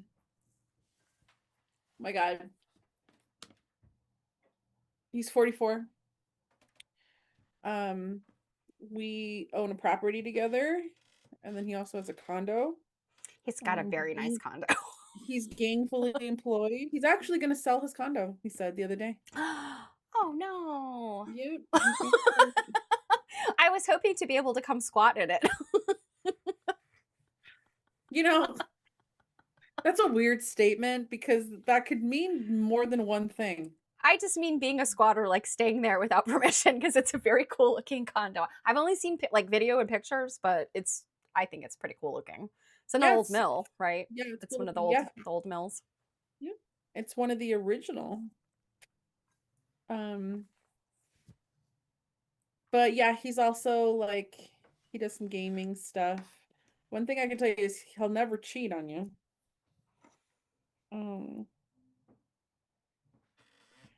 He's nice. He's intellectual.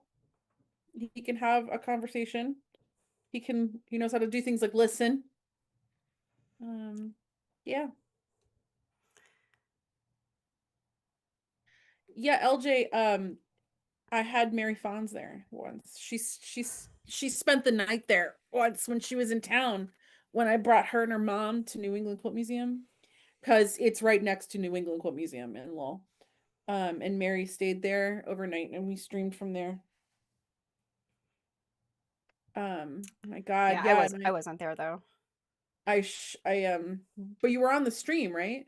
I was. And then I came up to New York. You guys went south to New York, and then I came up like the next couple days. Yeah, that's when I showed a bunch of quilts. We did like a turning and what is the bedroom there because the lighting was so great. Hmm. Um, So Druid is happy to be a cougar.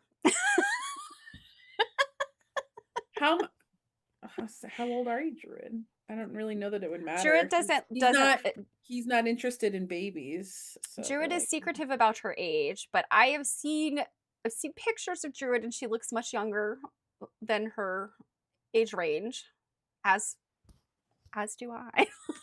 I guess Druid, but I guess the question would be, are you up for relocating?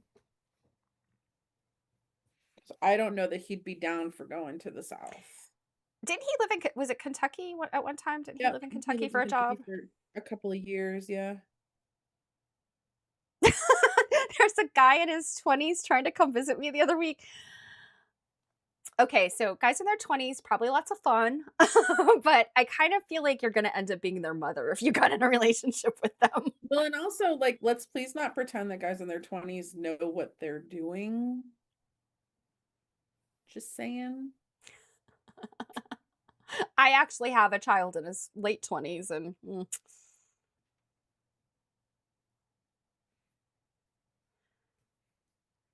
she said, repeat the question, Jill. Oh, are you up for relocating? Because I don't think my brother would be interested in moving to the South again, especially not in the current state of the country. You'd have to go to Massachusetts and deal with all that snow.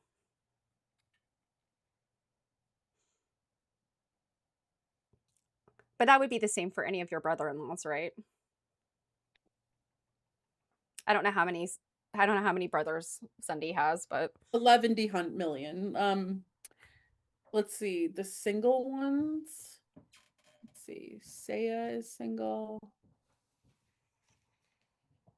I think that's the only one that's single at the moment. I don't know. He potentially, I guess, could be up for relocating. I've never asked him.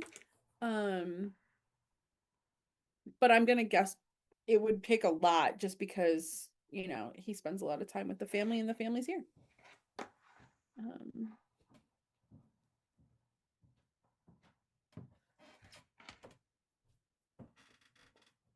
uh-oh, what is happening here?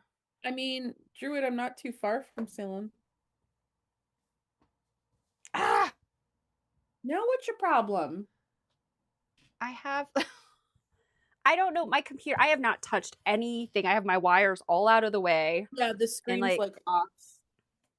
yeah, that Now was a you're spread. there you That go. was a top secret spreadsheet that just popped up. It doesn't want to be top secret no more. It is like, release me from my cage. Druid said long distance relationships are her favorite relationships, though. I have to say, sometimes, they always say the distance makes the heart go wander. Sometimes it makes the heart grow fonder. I have to say, my husband stayed here for like 2.5 weeks by himself. And the reason I came here for a few days was just because he missed me. And I was like, You are you missed okay? You missed me? Because I was like, I'll be honest, I'm so happy to see you, but I had 2 very quiet weeks. Yeah, but we both know that you probably didn't sleep super fantastic because it's scary at night. Well, but also my son was home, so it's Is he not as gonna scary say as when I'm alone. is he gonna save you though? Hmm. Probably not. Hmm. I mean, to be fair, Rob probably isn't either. If there's an intruder, he'll probably like push you. The intruders. He does make me sleep on the side of the bed that's near the door. So. Oh no, that's better. I wouldn't want to be up against the wall. A friend asked you the other day why you think you don't deserve to have a man with you all the time. I didn't tell him how idiotic he sounded. Deserve? No, no, no, no, no. He doesn't deserve to have me all the time. You'd be like, because I like my space. Yes, you need to And I disabuse wanna, that man of that silly notion. yeah, and you're like, and I want to eat what I want to eat, and I don't want to have to consult anybody. Mm-hmm. Mm-hmm. Speaking of eating, I'm starting to get a little peckish. I had a little half a Sammy before we started. Uh, that's Yeah. the one thing. Being here, there's not as much snack food as I have at home. Like I have stuff like, like trail mix and fruit and also Funyuns, M&Ms. I have snack food. There's no snack food here. I've been so hungry the Why past didn't you week. guys, well, I mean, like, why didn't you plan for that and like pick some stuff up? Well, I brought something. What was it I brought? Oh, I bought myself some I had swung by Target right before we came here and I'd gotten some like gummy hearts. So I thought, yeah, it'll be good for the week. And my father-in-law is not supposed to eat any of those kinds of things. Like, he's on a pretty strict diet Oh, sure, but you because, can like hide them in your room. well, exactly. My my husband's like, that is not an upstairs food. he, he had a bag of Reese's peanut butter cups. He's like, this is not an upstairs food. But, I kind of came at it from that perspective of like, I'm not going to bring snacks and things because, I'm not going to just have it around. I certainly wouldn't eat it in front of him, but still, I wouldn't even have it around. And but now I'm like, I could have had some snacks in the bedroom. Yeah. Downstairs. I could have snuck into the laundry room and had some little Debbie. But yeah, I'm with you on that note. I'm crispy. Oh, yes, Druid, yes. Okay. A 70-year-old. Okay. I could see how a 70-year-old man may not have be in the headspace to understand. Ooh, pastrami from the local temple fundraiser. Great. Oh. You guys are just helping to make the hungry horrors. I wonder what we're having for dinner tonight. That My must be sister-in-law, nice for you that while you've been there, you haven't had to think about dinner, have you? I actually have I did cook a few things, but yeah, my husband's been cooking breakfast and as soon as my sister-in-law got here, um she likes to cook. So she made some vegetable soup last night. Um and we had quesadillas with it. And yeah. Does that just mean you're always stuck doing the dishes because you're not the one cooking? Uh yeah, everybody helps with the dishes. They've always been like a everybody pitches in family. Chocolate cake. All right, Yes. guys, I need to go make a sandwich. Yeah, same here. Okay, guys, just a reminder for those of you that join me on Cake TV, I will have to cancel for Monday because of my car situation. But I'll be back on Thursday, so I think I should keep an eye on the Facebook page. But yeah. Oh, a big salad. Oh, that sounds very good too. All right, guys. We devolved as usual, but at least it wasn't so much about chicken sandwiches the whole time. And bye from our third little co-host. Bye, Minnie. Mwah. Bye.